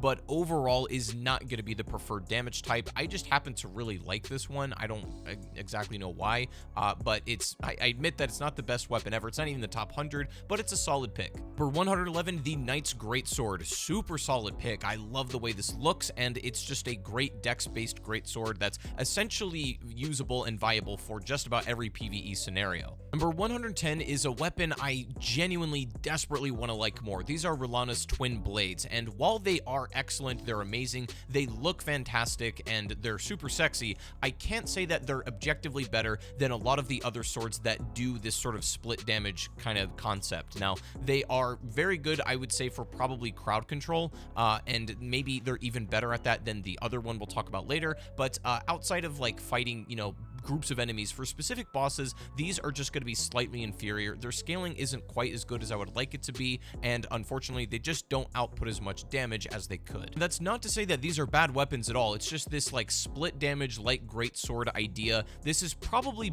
better suited for PvP, honestly, and it is fine in PvE. It's just not really optimal. Number 108 is something that I'm really surprised is actually considered a great sword. Look at this thing. It's just like a stick. I don't get how this is a great sword, but that's not really the point. It does have mostly the same like default greatsword moveset. However, it has Ghost Flame's Ignition, which is a unbelievably solid pick for PvE. That is literally what carries this weapon. Number 107, we have the Golden Order Greatsword. I also want to like this more. I feel like Established Order should be amazing, but it's very one-dimensional. It's just like this AoE, like get off me move, which can be useful, and in particular against enemies that are weak to holy, this weapon is probably one of the better options you can have. Sadly, outside of those niche scenarios, it's not amazing because it gets really bad strength scaling, which is surprising given that, you know, it's a great sword. I feel like if it were maybe got better scaling with strength, I might be able to justify using this as a physical weapon, but I just don't think I can. I think it looks awesome. The visuals, fantastic, superb, y'all killed it, but not the best weapon in the game. Number 106 is Needle Knight Letta's Sword. I love this conceptually, and on paper, I should like it more. Unfortunately, once again, it's split with holy damage, which is just a little bit frustrating. However, Needle Piercer is a super cool ability. It comes out very fast. You can cast this incredibly quickly. It's got excellent tracking, very good damage too, and I love the moveset that most light greatswords have. It just really works for me, and I think Needle Piercer is an awesome option just because of its quickness in this game, but you know, it's held back a little bit because its physical damage isn't stellar, but and also deals holy, which there's so many damn holy weapons in this game and most of them suck. For 105, the Fire Knight's Greatsword. You can make this thing ridiculously OP through certain builds and talismans and even armor, but also the fact that this has a pretty big hitbox. Like the range on this thing is nice, especially even given the greatsword class. I think it looks amazing. It's fantastic. Its performance is above average for sure. Knowingly, it is a weapon you're gonna have to farm for in the DLC, so if you want to unlock the full potential, you're gonna have to go out of your way for it. It's got about a 4% drop rate, which isn't super high, but it's also not terrible by Elden Ring standards either, just a little bit annoying to acquire. Number 104, the Coated Sword. This is genuinely the closest thing you're gonna get to just a real lightsaber saber in Elden Ring. And if you remember the Cypher Patah that we talked about earlier, this is the same deal here. This only does holy damage, and it scales entirely off faith. It does literally nothing else. So again, for enemies that are resistant to holy, definitely don't use this one, but this is good against stuff like Deathrite birds or even skeletons, you know, things of that nature, the undead. This is a great option, and it looks so sick. Like, I love the way this thing looks, but dealing no physical damage is a bit of a drawback, admittedly, but it's super fun at least. Number 103 is the Zamor Curved Sword, an excellent physical weapon, solid damage, amazing strength, and I would say that the DPS it's going to deal is good enough to justify on its own, but where it really shines is Zamor Ice Storm. Its ability is very good in this game. It sadly doesn't have the most range out of a lot of the curved swords, which kind of does hold it back to some degree, but Zamor Ice Storm is actually awesome for PvE. It's got a handful of unique swinging animations too. It's very fast, it's snappy, it's high DPS, and it's an excellent option for PvE. Number 102, the Iron Cleaver, an actually unironically good pick, good strength-based axe. Unfortunately, still deals standard damage, but it does come with wild strikes, which is excellent. Unfortunately, it does have that very annoying running charge attack. That's essentially the only thing I dislike about that. Otherwise, it's very good. Number 101, the Godskin Stitcher. It's a good weapon. It's what the fat guy pokes people with. Number 100 is the Envoy's Longhorn. This weapon is silly as hell. I'm not gonna lie. You can take your trumpet through the entire lands between and beat the whole damn game. Out of the Envoy weapons, it's easily the most consistent one.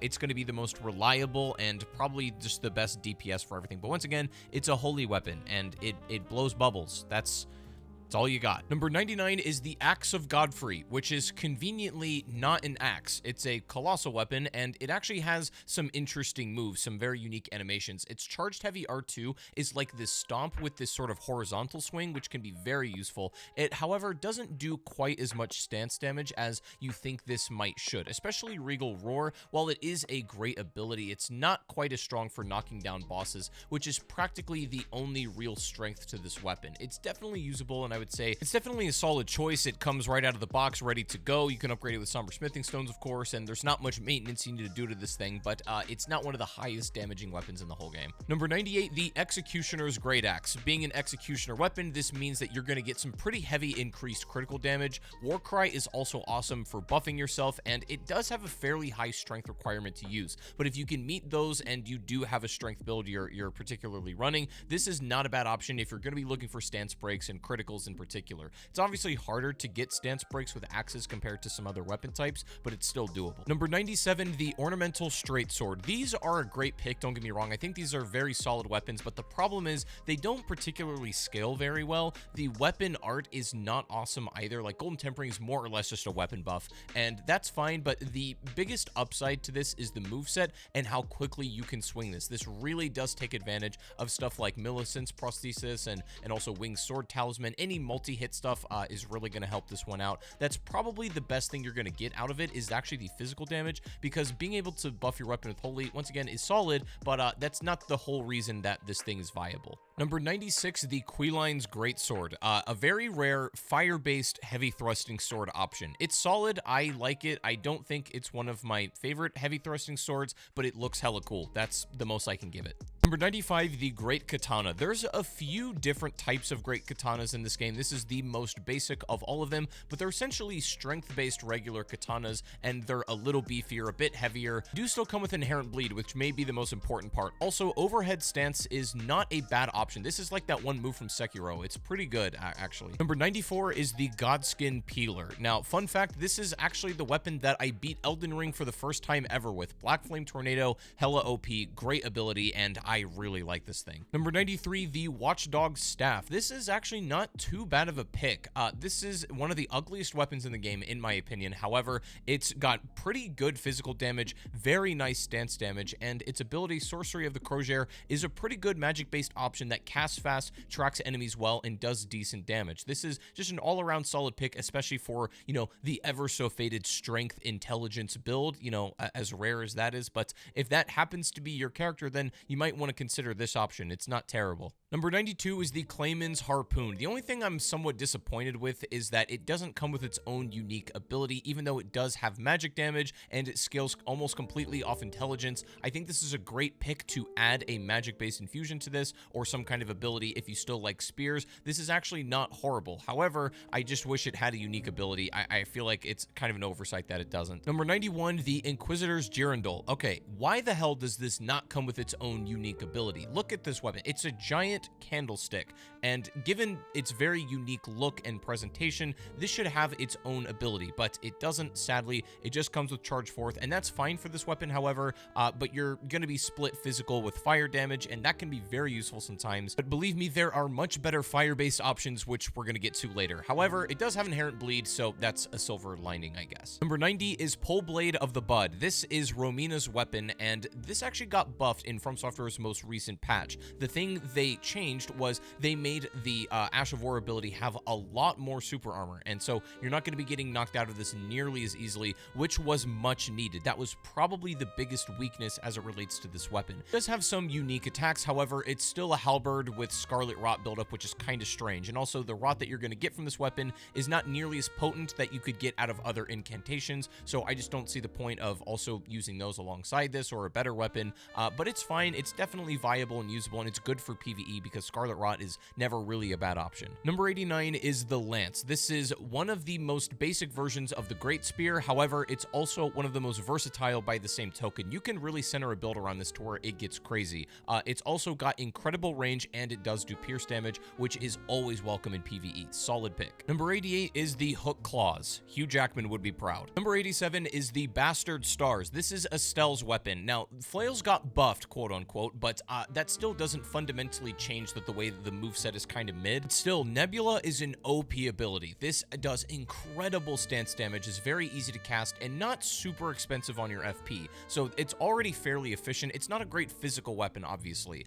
There's much better picks for that, but it looks hella cool. One of the most unique visual weapons in the game. I will stand on that, and Nebula by far carries this weapon, and the fact that a flail broke into the top 100, I think, is saying a lot. Number 86, we have Devonia's Hammer, an amazing colossal weapon option, gets excellent scaling, and has a really powerful Ash of War. The problem is the windup of this is so long. Yes, you do get a lot of super armor using it, but unfortunately it takes so long to come out that you'll probably die just winding this up if you're going for a full charge anyways. You don't have to necessarily full charge this, but you're going to get absurd damage if you do. You kind of just have to predict the boss's movement patterns if you want to hit something with this, because it just takes too long to start up. If this was a bit faster and still did the same damage, I think this would be a top tier weapon, but it's very good nonetheless still. Number 85 is the Starlined Sword. Look at this damn thing, man. It's one of the sexiest weapons in the whole game. This is a katana that does come with passive bleed, but it's a magic-based katana instead.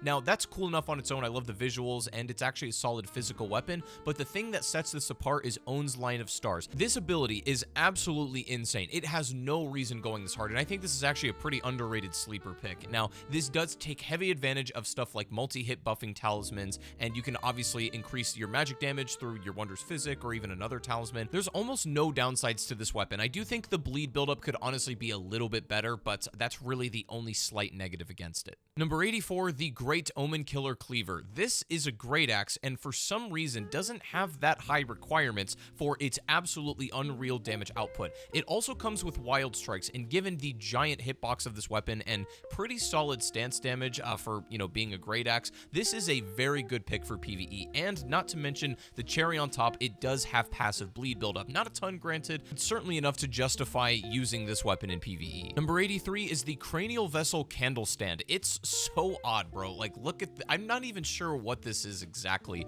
Is this a great hammer? I guess so. It's like a big candle bonk stick with some guy's head on it, but it actually gets pretty good scaling, not gonna lie, and also the Ash of War ability is pretty much like a poor man's Burn O Flame incantation. You kind of have it in your back pocket, and it's honestly excellent for multiple groups of enemies. You can, fight this in one-on-one encounters, and it's good, but being able to use this against tons of enemies surrounding you is genuinely OP. It's not quite as good as Burn O Flame, but, it's a close second, and it has a big, powerful blast on startup, which is very nice. Number 82 is the Barbed Staff Spear. This is a fascinating weapon. It was new in the DLC, and this is a great spear that has passive bleed buildup, which is kind of weird considering these aren't the fastest swingers, and also the passive bleed buildup isn't awesome. That's not really the reason to use this. Jory's Inquisition is a pretty damn good ability. Just look at this. You can rain on these like holy slices. This ability scales entirely off faith, so even though it's holy damage, you can actually get some good mileage out of this thing. It's a very good option in my opinion, but not for the physical weapon itself, if you ask me. Number 81 is the Guardian Sword Spear. Guess what? It's not a sword, and it's also not a spear. It's actually a halberd, but this is one of the better options as far as like infusible weapons go. The Guardian Sword Spear, you do have to farm for it, but it's got a pretty generous drop rate, and this is one of the more dex-friendly halberd options. You can get some pretty insane scaling off this thing, and you can make some unbelievable builds around it. It's got a great moveset, not too heavy either, and I think this is an amazing pick. Number 80 is going to be the Falling Star Beast Jaw. Now, unfortunately, this got nerfed a while ago, mostly to its stance damage, but despite that, is still an incredibly good and viable option. Now, its ability is also where it shines. Gravity Bolt is very good. This is almost like an instantly summoning bolt of stone that comes up from the ground, hits your target. Now, the distance and spacing on this can be a little weird and inconsistent, but it's still a amazing physical weapon, and it's got a giant hitbox. Number 79, the Beastman's Cleaver, a pretty good curved sword option. Unfortunately, it is the smallest given that it has the least range. It is fairly heavy as well, but it scales entirely off strength. Getting a full combo off of Spitting Slash with the Beastman's Cleaver does a very respectable amount of stance damage, despite the fact that it's a curved sword, and that's not exactly what its speciality is, but I think it's a pretty decent weapon overall. Number 78 is the Tree Spear. It's pretty good. Like, I don't love the moveset of every single great spear, but this one's all right, and it's got a lot of range. Very big hitbox, and Sacred Order is more or less just a, a holy buff to the weapon. Obviously, you can change that if you want to, but this is still a good option nonetheless. Number 77, the Iron Ball. It's exactly what it says on the box. Number 76, the Lordsworn Greatsword, an amazing greatsword option and scales excellently with a lot of strength-based Ashes of War or some kind of strength-based infusion. You get ridiculously good scaling off of this thing. It doesn't have the biggest hitbox of every single greatsword, admittedly, but I think the scaling and the just pure raw output of damage you're going to get from this is more than well worth it. Number 75 is the Dancing Blade of Rana. If you're an entirely dex-based build, you may want to consider this one, because the thing that makes this weapon special is nothing obvious.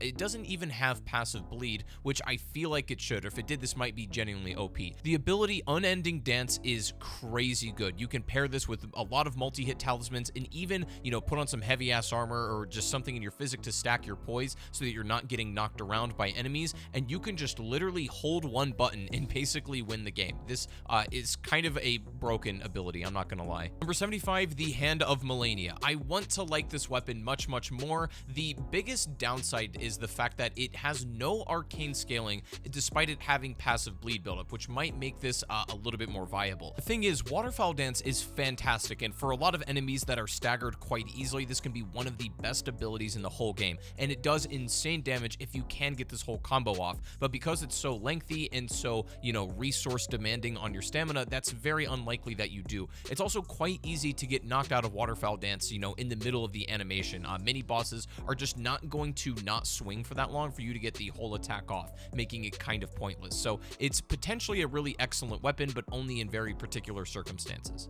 Number 74, the Mesmer Soldier Axe. This is probably the best axe in the game, or very close to one of them. It's just a very beefy version of the normal axe, and you're going to get this in the DLC, obviously. You do have to farm for this weapon a little bit. It's not terribly hard to get. It's incredibly versatile in terms of what you can put on it, and it also gets very excellent scaling for what it is, on top of just having a lot of base damage. It doesn't have the biggest hitbox or anything, not the most range of every axe. However, you really can't go wrong with this one. Number 73, the Rusted Anchor. It obviously looks strange, but this is a great axe that has everything going for it. Number one, it's huge, so it's got a lot of range, which is what you want. It also has strictly pierce damage, which is, again, what you're looking for. Also, it has tremendous scaling, and so if you put something like Wild Strikes on the Rusted Anchor, you can just output some crazy physical damage with really not much work at all. It's very easy to use. It's a relatively early game weapon as well. This is a textbook example of what you want in an Elden Ring base weapon. Number 72 are the Raptor Talons. Once again, claw-style weapons get extra critical damage and passive bleed, and they're an excellent dex-based version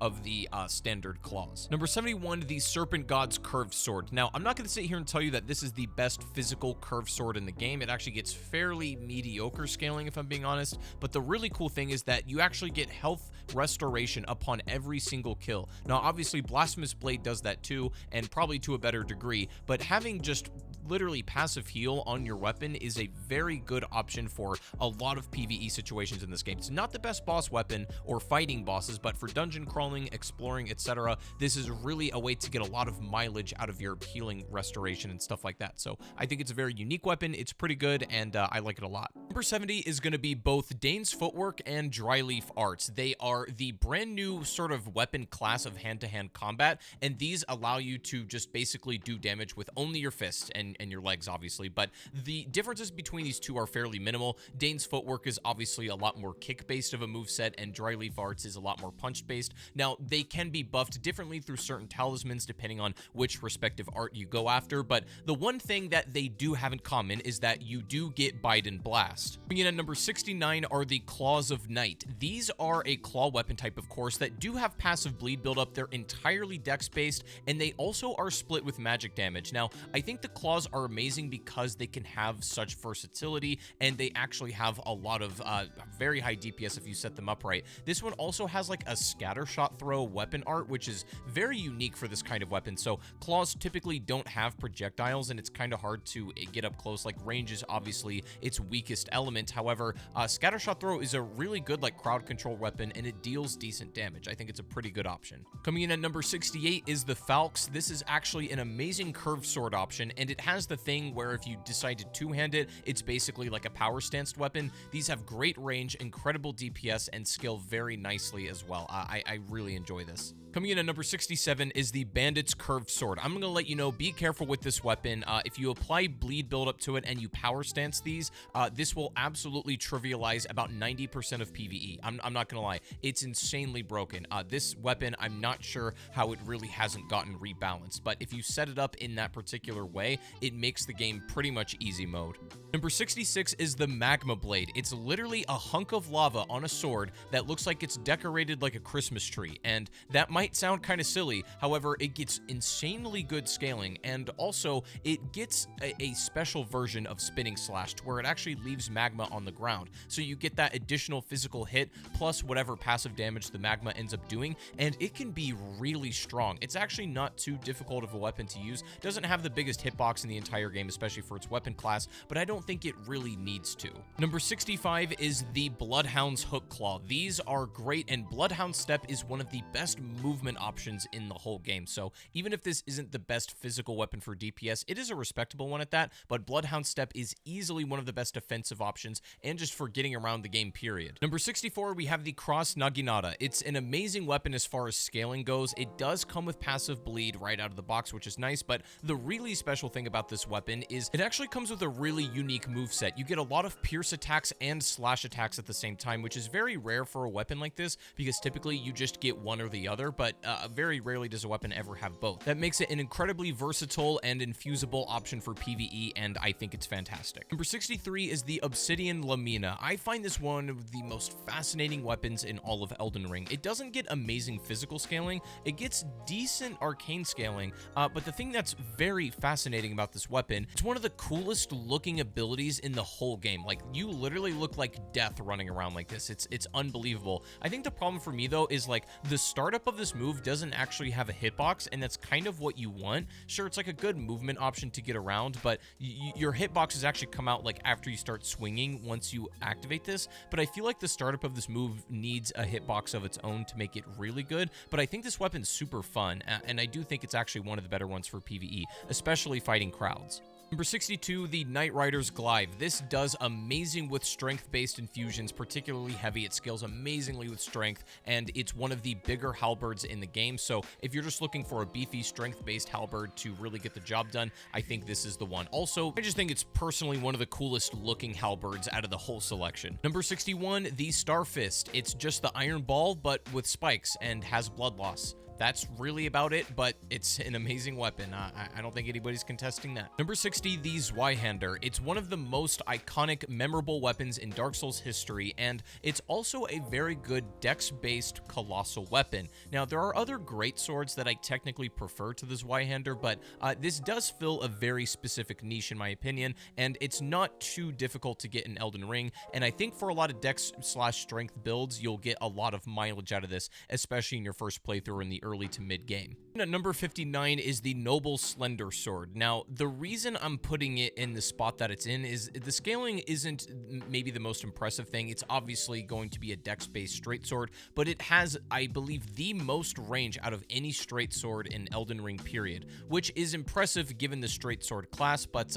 this is actually a very solid option because the range on a straight sword really does matter in my opinion. It can be the difference between life and death, and I think this is actually a decent option to go with. Number 58 is the Lordsworn Straight Sword. While this is a very basic looking straight sword, the reason I actually prefer this generally to the broadsword, despite that having slightly more base damage, is because it's all about range. I think that's a very underappreciated attribute when it comes to how good a weapon is in this game, particularly in PvE.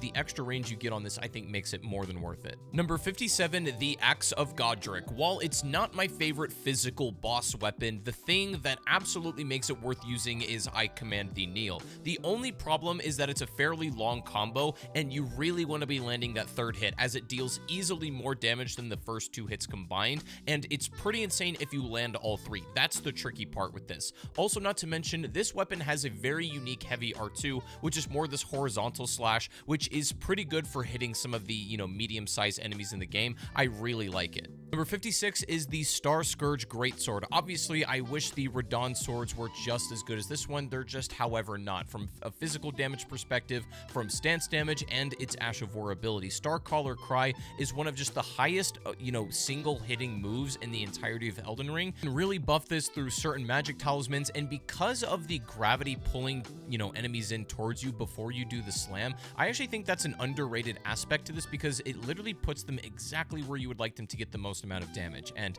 I think it's just a very well-designed weapon, and it's great for this game. Number 55 is the Great Epi.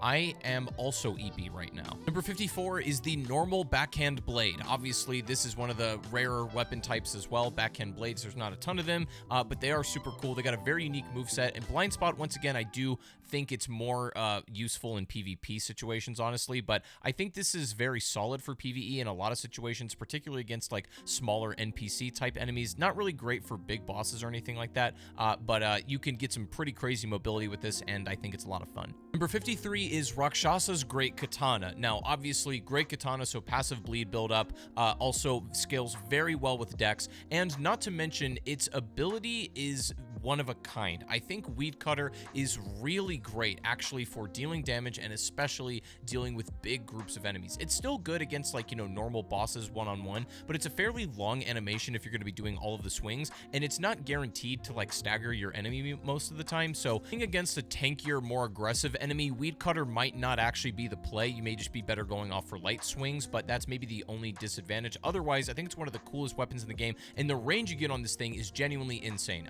Easily one of the longer weapons in Elden Ring, and that alone makes it very top tier. Number 52 is Giza's Wheel, one of the most memorable weapons in the whole game. I don't think many people would contest that. This thing is damn good. It scales very nicely with both strength and dex. No arcane scaling, unfortunately, because Spinning Wheel is fantastic for proccing blood loss. Maybe one of the best abilities in the game for that. Weirdly enough, though, you'd think you'd want to pair this with a lot of like multi-hit talismans, and sure, you can do that and get some, mileage off that, but it seems like the actual spinning animation when it comes to bigger, tankier boss enemies is actually slowed down. The animation gets slower and starts stuttering, so you don't get as many individual hits in as if you were fighting like a smaller, not as chunky enemy. It's strange, and I'm not totally sure if this is like a glitch or not, or if it's an intended feature. I couldn't tell you, but that does kind of take away the incentive to use a lot of these multi-hit talismans a lot. You're still going to proc bleed, relatively quickly, but also it's a long animation. You can just sit there and hold it, so you also have to be mindful that you risk getting hit out of it.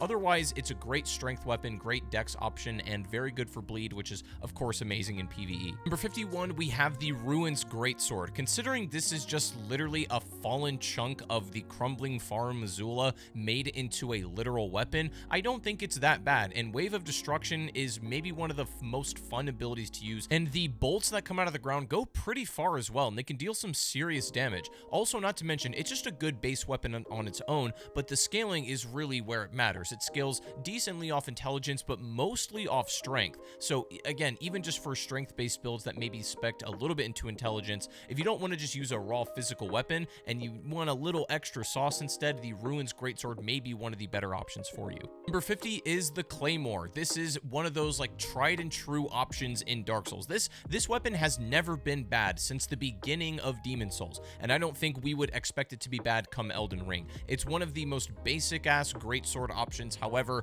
it's an oldie but goodie, as they say, and Lion's Claw is phenomenal. It just gets very good strength scaling. You know, this is going to be a great sword that I think everybody can pick up and find success with, and is certainly, it's not the best greatsword option here, but it's certainly one of the better ones. Number 49 is the Dragon Hunter's Great Katana. Easily a top 3 weapon in Elden Ring, just as far as its purely aesthetic goes. I love the way this looks. This is technically a Great Katana style weapon, and it's going to have a little bit of a different moveset than the base Great Katana, but the thing that really makes this different is it's particularly set up to kill dragons. Like, obviously that's what it does, and you know, the Dragon Wound ability is specifically made for taking down dragons. This can actually be very useful in the DLC, because against enemies like Bale the Dread, or any kind of like field boss dragon for that matter, there's a lot of them in Shadow of the Erdtree, so this is going to be a great option for that. Obviously not the best Great Katana if you're fighting normal enemies or non-dragon type, but it's got a very specific niche. I'm also going to give it additional points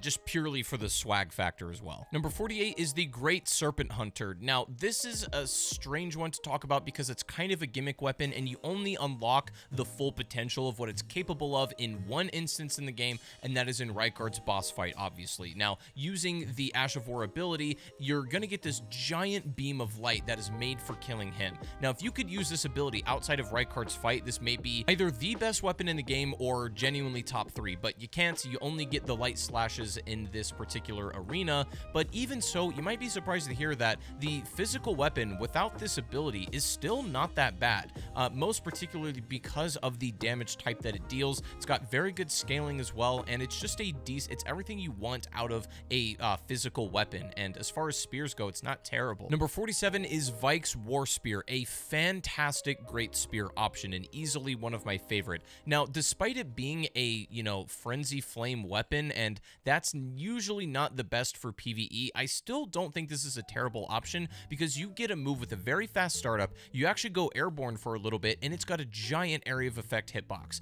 Now, sadly, for some bosses, I've noticed that like the effect explosion you get doesn't always seem to land. I don't know why. It can be a little bit inconsistent. The physical damage of the weapon is not terrible, and it's not exceptional. The ability is really what separates it apart, and its good faith scaling, of course, is going to help that, but that ability seems to be a little hit or miss with most bosses in the game. Number 46 is the Great Stars. You power stance a couple of these bad boys, and you load up Shadow of the Erdtree, you'll be in and out clean in about 2 hours. That's about it. Number 45, the Commander Standard. I'm not in love with the actual weapon itself, even though it's a big weapon, it's got a lot of range, that's cool, and it's got decent physical damage. The thing you really want out of it is its Ash of War ability. Rallying Standard is one of the best buffs in the whole game. You can cast this and then switch to your actual good weapon and do some pretty serious damage. Number 44 is the Ordovis Greatsword. The thing that's unique about it, and the reason why it's up here, is it's one of the very, very few greatswords in the game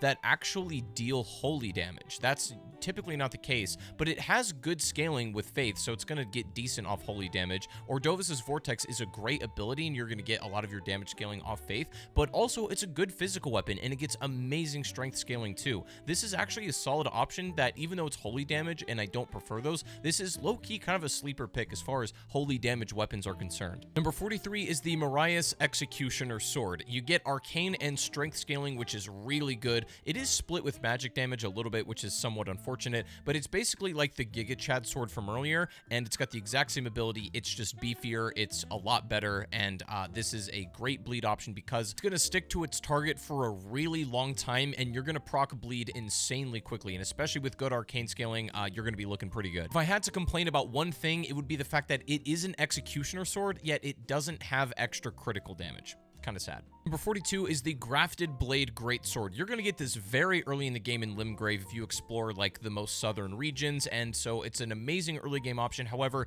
the stats are a pretty hefty requirement, so on your first playthrough, you may not even be able to use it for a while, but once you do get the ability to use this Greatsword, you could pretty much carry this all the way through mid-game to late game. Again, not the best Greatsword, but certainly one of them. Number 41, we have the Dragon King's Cragblade. This is Placidusax's weapon you get from his remembrance. Unfortunately, this was actually nerfed not too long ago, and it doesn't do quite as much damage as it used to. Its scaling could be a little better in my opinion, and it is split with lightning damage, but Thundercloud form, the reason why it's so good, you're looking for a lot of moves with obviously range and super armor, and this weapon has both, fortunately. You get a lot of multi-hit moves off of the cloud forming, and then one giant slam at the end, which deals insane damage, and as long as you can get the whole combo off, which you usually can because you're not getting knocked out of this thing, this can be an incredible option. You just have to make sure you don't die before you hit your target. Number 40, we have the Magma Worm Scale Sword. This is a curved greatsword split with fire damage, and you can buff this through a lot of the fire talismans and even the Talisman of the Dread that it got added in the DLC that increases magma damage.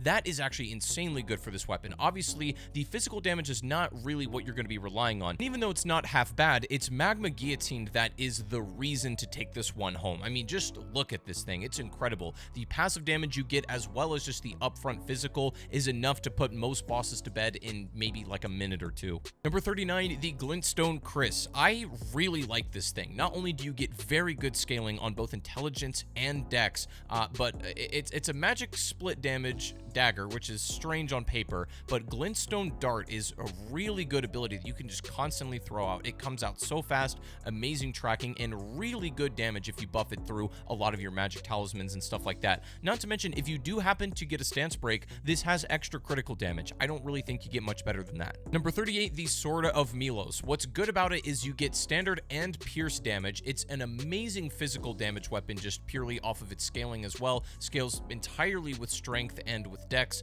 and the thing is you can also buff yourself through the Ash of War ability, and not to mention getting passive kills with this restores FP, so it's pretty much like everything you'd want in a PvE style weapon. Of course, in boss fights, FP restoration is not really going to be useful because you need to kill the enemy in order to get it, but for dungeon crawling, exploring, this is a great physical option. Number 37 is the Black Knife. This is one of the only daggers that you can use to deal destined death. I mean, it's really the only thing. It is a weapon split with holy damage, so you're not going to get the most physicality out of it. If that's what you're looking for, there's better dagger options, but Blade of Death is truly an amazing ability because it puts you in the air for a pretty long time, making you invulnerable to a lot of ground-based attacks. You can also throw out this destined death slice that's immediately going to knock off like 10% of their health. It's going to cap it out and continuously drain just for a little bit, but you can keep throwing these slices over and over again. They come out super fast. You can of course buff this weapon through your armor choices and talismans and all that stuff. You can make a crazy build for this thing, but even if you don't really optimize the build, it's still just an amazing weapon right out of the box. Number 36 is the Godslayer's Greatsword. I have a huge soft spot for greatswords, and I also have a huge spot for Black Flame. I don't really know why. I just think that ability looks cool. I think it's a sick damage type, and a lot of the weapons are some of the sexiest in the game that have Black Flame. So the Queen's Black Flame is one of the best options because you get a physical hit plus the additional damage that comes with the Black Flame. This literally melts away health bars. It's crazy, but the problem is, the biggest issue is that the animation windup for this is pretty slow. For more aggressive bosses, you're going to get hit out of this thing pretty easily because it's like a 4 or 5 second animation if you're getting both swings out. It's just not very quick at all. I mean, it blows things up, so I really don't care. Number 35, the infamous Rivers of Blood. Now, for a long time, this weapon was uncontested the face of the game, like period, point blank. It was so far above the rest of the PvE selection, it was not even close. It was playing a different game using this, and it has been significantly nerfed since the height of its glory days. However, it is still incredibly usable, very viable, and it's a katana, so it's never going to be bad whatsoever. This is genuinely still an amazing bleed option and one of the easiest weapons in the game to use because Corpse Piler is just like literally press one button and win the game. Number 34 34, the Anvil Hammer. This is just a big-ass bonk option that scales with just about everything in the game. If you're looking to knock down your enemies, then this is the one. Like, I actually don't love the Ash of War ability a whole lot. It's good. I think the actual, like, range of it could be a little bit farther. Using jump-heavy R2 attacks, you're going to deal ridiculous stance damage and just keep your opponent staggered pretty much the entire fight, and you can get massive criticals off that as well. Sadly, however, the one thing you'd really want is extra critical damage. However, this weapon does not have that. You can have extra critical damage with certain talismans, and that makes this weapon OP as well. You can make some crazy builds for this thing, and it's not a bad weapon no matter which way you play it.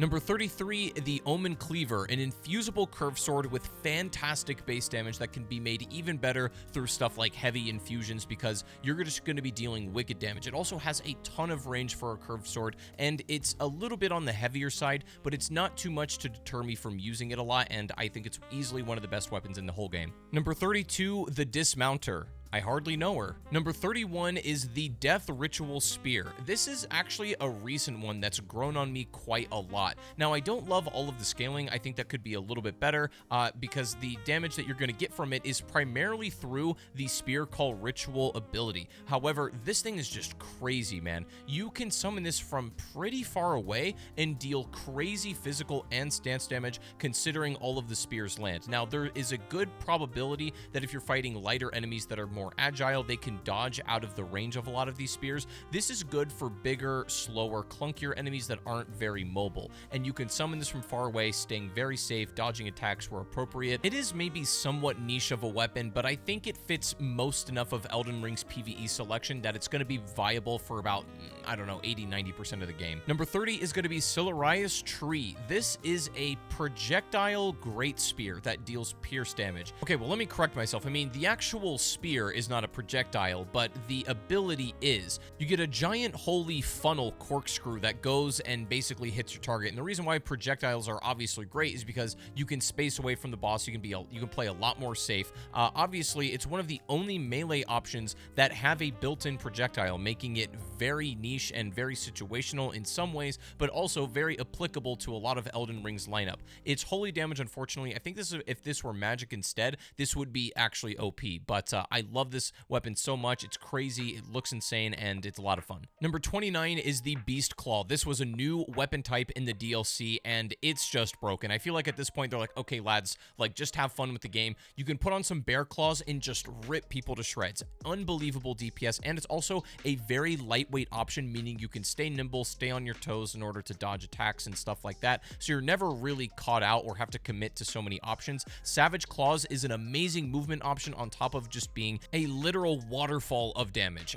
It's so much fun. Probably the fun factor is maybe top 10. Number 28 is the Miser Cord. In my opinion, the best dagger in the whole game because of its unbelievable scaling and bleed buildup and its lightweight capabilities, and it's got pretty good range as well. The arcane scaling is the real pull for why you're going to want to use this weapon, and fun fact, this is actually the weapon that I used when I beat Radahn, Promised Consort, for the first time, that is.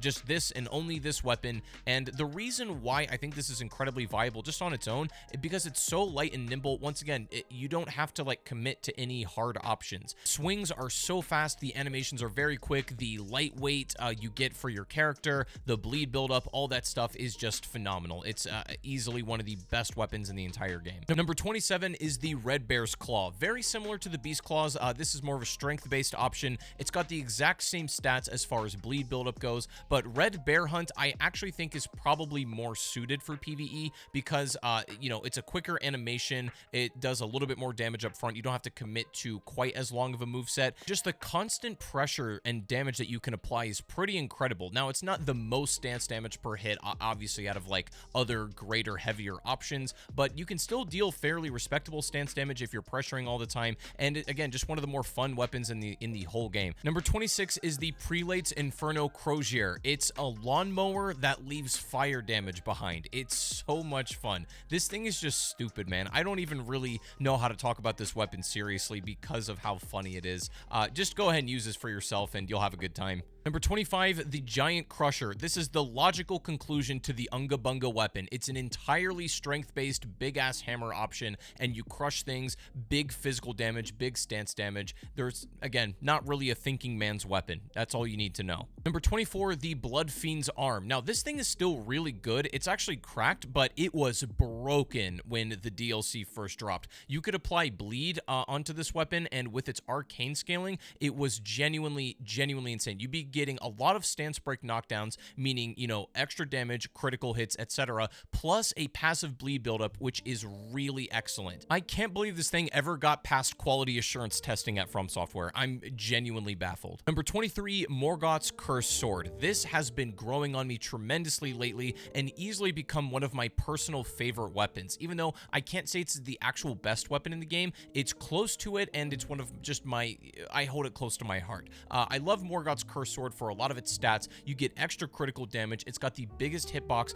of any curved sword, plus it's the lightest, plus you get inherent bleed, plus it has a gap closer. Like, I don't know what more you could ask from this thing. It truly is the complete package as far as the, you know, attributes you want out of a PvE weapon. Please don't sleep on this one at all. Number 22 is the Milady, a brand spanking new weapon, a light greatsword with the literal range of a normal greatsword. I'm not going to tell you it's got the most raw damage out of any weapon you could use, but it's got a fancy ass moveset. I just think this weapon is so much fun. You get a lot of like horizontal slashes as well, which is really nice for, you know, spacing out and keeping enemies away from you. I just think that the moveset is incredible for what it is. It's very versatile. It is infusible, so you can pretty much do anything you like with this, and it has excellent scaling all around. So again, maybe not the most specialized weapon or niche, but it is the most versatile across the board. Number 21 is Malekith's Black Blade. This is a relatively like middle of the pack colossal weapon when it comes to physical damage, and it is split with Holy, but that's not really the point. It's still a fine physical weapon, but Destined Death is why you use Malekith's Black Blade. Like, flat out, that's the only reason to use this thing. You're going to cap off that 10% health, and then every time you cast this, slowly tick damage over time as well. The startup also does have 2 hitboxes, so you can get 2 physical swings plus the Destined Death. It's an amazing weapon for PvE, and in some sense, it doesn't matter the enemy's overall health pool. It can be huge, but it's still going to get capped out to the same amount because it scales the multiplier with the boss's health. It's a really fantastic option. Number 20 is the Shadow Sunflower Blossom. Now, I didn't rate this super high, maybe like a month or 2 ago. There have been some balance changes since then, but more importantly, I've also changed my mind on the Shadow Sunflower Blossom. It has unbelievable range, and I guess I didn't really consider that as heavily before. It is holy damage, unfortunately, but Shadow Sunflower Headbutt is maybe not the best for stance damage because you can just charge heavy R2s and get more out of that, but the, you know, consecutive swings are going to do a really good job at staggering enemies with, you know, with low poise.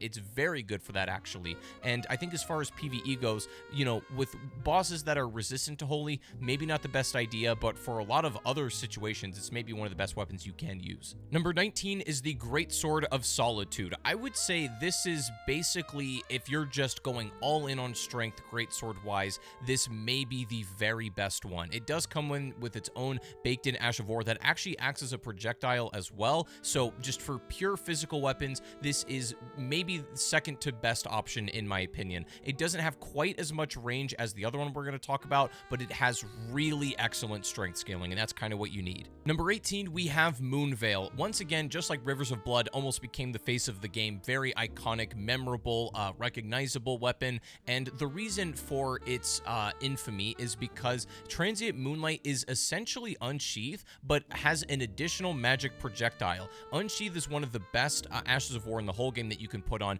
because of its stance damage to most bosses. However, having just an additional projectile that does essentially the same job is pretty insane. You can also pair this with like Rolana's Cameo, the Talisman, to buff this after you hold it for a couple of seconds, and not to mention it gets an A scaling in intelligence, which is really gonna buff that magic slice, plus you can buff it with magic based talismans. There's so much you can do with the Moonveil. Very versatile, and maybe, you know, still not the face of the game, but easily deserves to be still one of the best weapons of all time. Number 17 is just the normal tried and true true classic, you know, bread and butter greatsword. That you don't get much better than this. There's really nothing too special going on here other than its raw strength. This is obviously infusible with any Ash of War in the game for the most part, and you can buff this doing some incredible things. Of course, like, you know, using the Greatsword of Solitude, for example, is maybe better because it just comes out of the box with its own setup, but the Greatsword itself is a lot more versatile than that one is. Number 16, we have the Bolt of Grand Sax. Weirdly, it scales entirely off strength and dex, even though it's split with lightning. You would think there would be some kind of faith scaling here, but there isn't, which is a little strange, but I don't think that holds it back from being one of the best weapons in the game. It's got a long hitbox, a lot of range, obviously pierce damage is what you're looking for,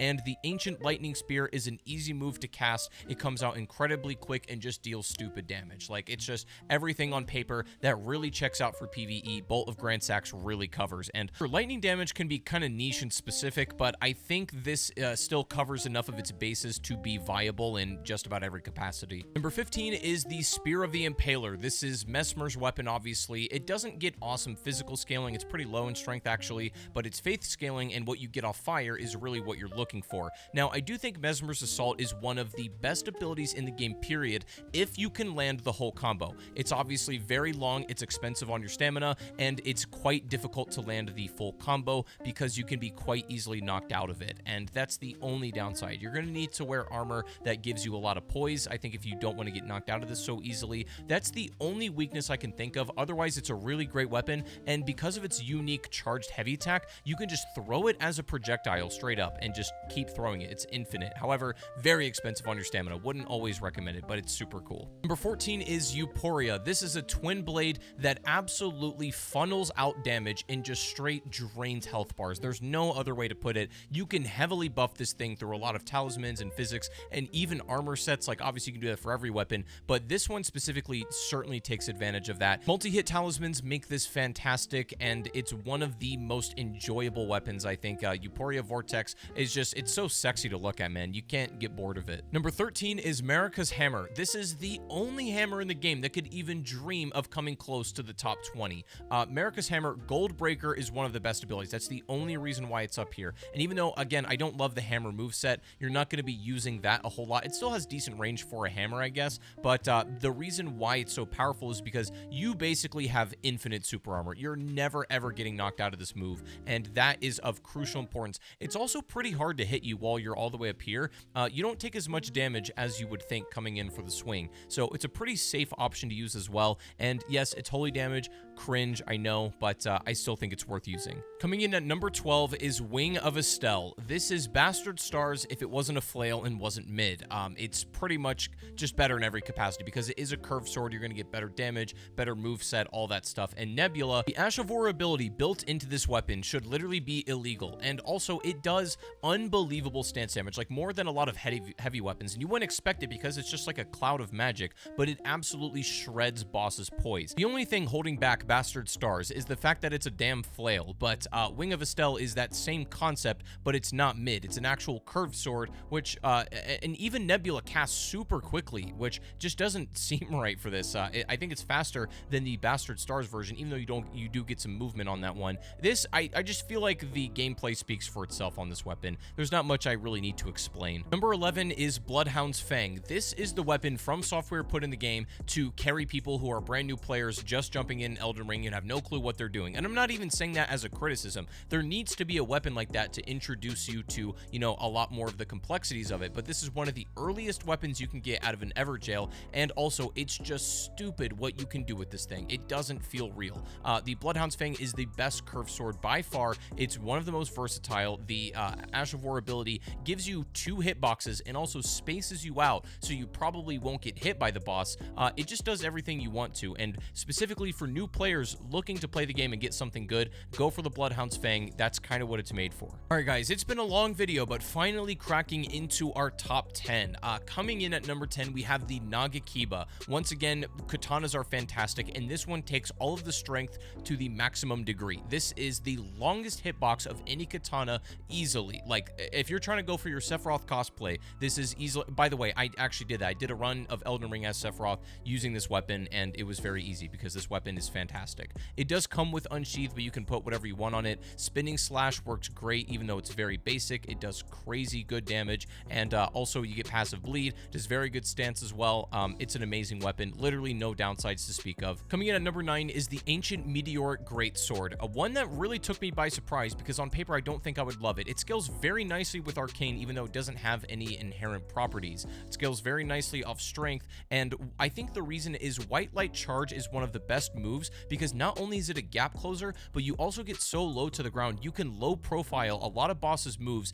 and then the second hit explosion is unbelievable damage. I think this one deserves a lot more attention. It's super good and incredibly fun to use as well. Coming in at number 8 is the Mesmer Soldier Spear. You do have to farm for this weapon, although it's not incredibly rare to get. You shouldn't have too much trouble, but what makes this weapon absolutely beyond broken is its moveset. When you do a charged heavy R2, you actually get these like 2 pokes, and then you can even follow it up with a 3rd swing, and just take a look at the damage you'll get if you can land all 3 of these hits. Now, I will say the tracking on these double hits can be a little bit finicky, especially for bosses that are very mobile and move around a lot. It can be kind of difficult to actually get the windup and land all of these hits. It's the only real complaint I have is sometimes it just feels kind of difficult to get the full charge and land all of the hits on a boss who's going to be still for that long and not hit you. It's just not super realistic, but the damage potential is off the charts. Coming in at number 7 is Mohg's Sacred Spear. I mean, again, the physical weapon's fine, but Blood Boon Ritual is just stupid. Like,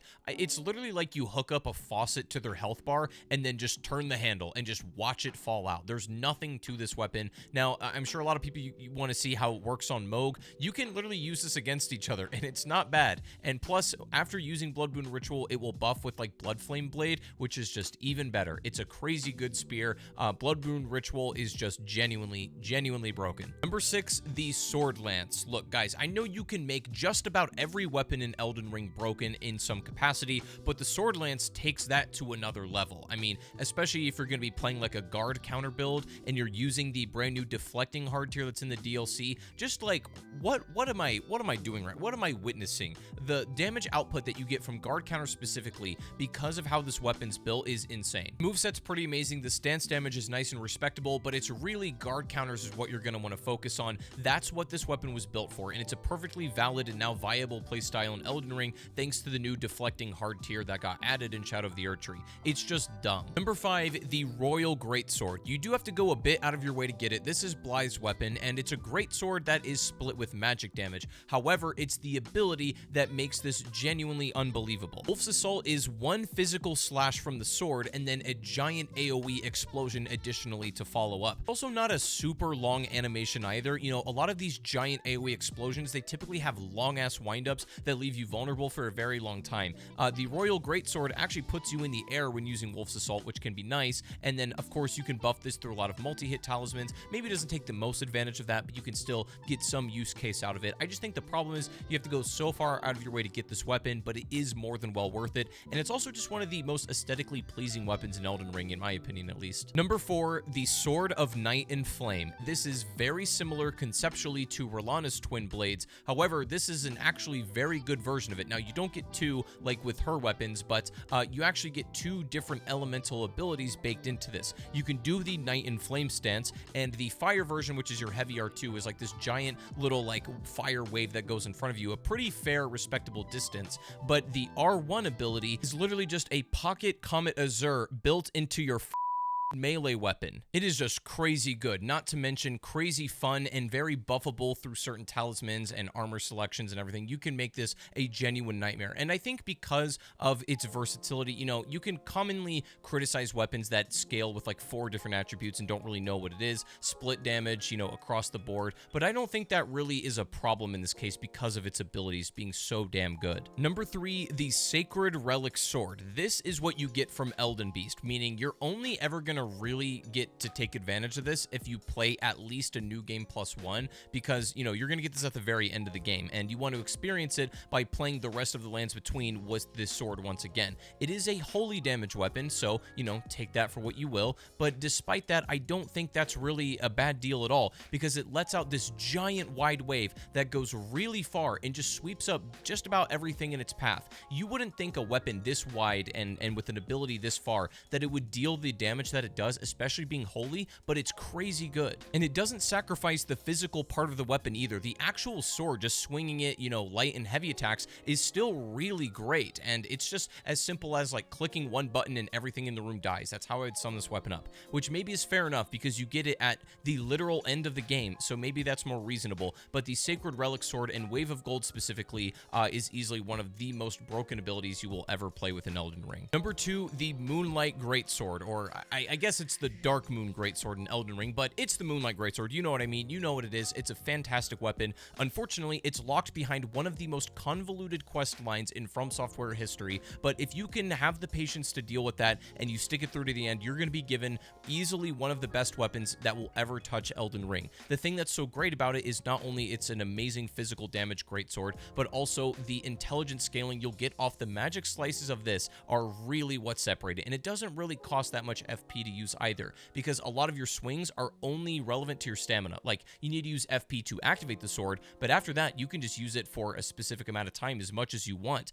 Very cheap to use, and it's incredibly strong. Number 1 is going to be the Blasphemous Blade, and I know it might not be the most original pick ever, but I mean, can you blame me? All From Software did was go out of their way to further buff the Blasphemous Blade in the DLC. They gave us a bunch of items. They're going to make this thing a lot better. I don't know why they did that, but the Blasphemous Blade is still the king of PvE because, number 1, it just does insane damage with its Taker's Flames. It's not even a long cast, not super expensive. Obviously, this ability is broken and can be easily buffed through a lot of talismans, armor, etc. But also, every time you kill an enemy, you get passive HP restoration, and a lot of weapons do that as well, but all of this baked into one package, you just can't beat the Blasphemous Blade. For PvE, it completely trivializes things. With a lot of weapons on this list, I would only use if you've already beaten the game once before and really just kind of want to have fun and use broken builds and stuff, but Blasphemous Blade is easily the overall best PvE weapon without a shadow of a doubt. You can make broken builds with just about anything, but none are easier than with the Blasphemous Blade, and the HP restoration on top of all of that stuff is just icing on the cake. I don't know how you get better than this. But that's it for me, guys. That's my list. I hope you had fun. If you made it this far in the video, first of all, I don't know how you did. You are an absolute legend. But let me know what your favorite weapon in Elden Ring is down in the comments if you've made it to this point in the video. Thank you for sticking around for all 2 hours and 22 minutes. My God. This video literally took me hundreds of hours to make, so if you made it to this point, I just want to say thank you for watching. Leave a like, subscribe to the channel if you haven't, that would be amazing. I just figured it would be super fun to do a video showcasing all of the weapons in Elden Ring after the DLC had released, and I kind of want this to be a video that lasts for years, that people can go back to and reference and everything like that. The goal for this channel right now is to hit 1 million subscribers, and if you want to help us reach that goal, I would really appreciate hitting that sub button. Unfortunately, I'm getting really close to doing an outro, and I don't do those because those are cringe, so instead I'm just gonna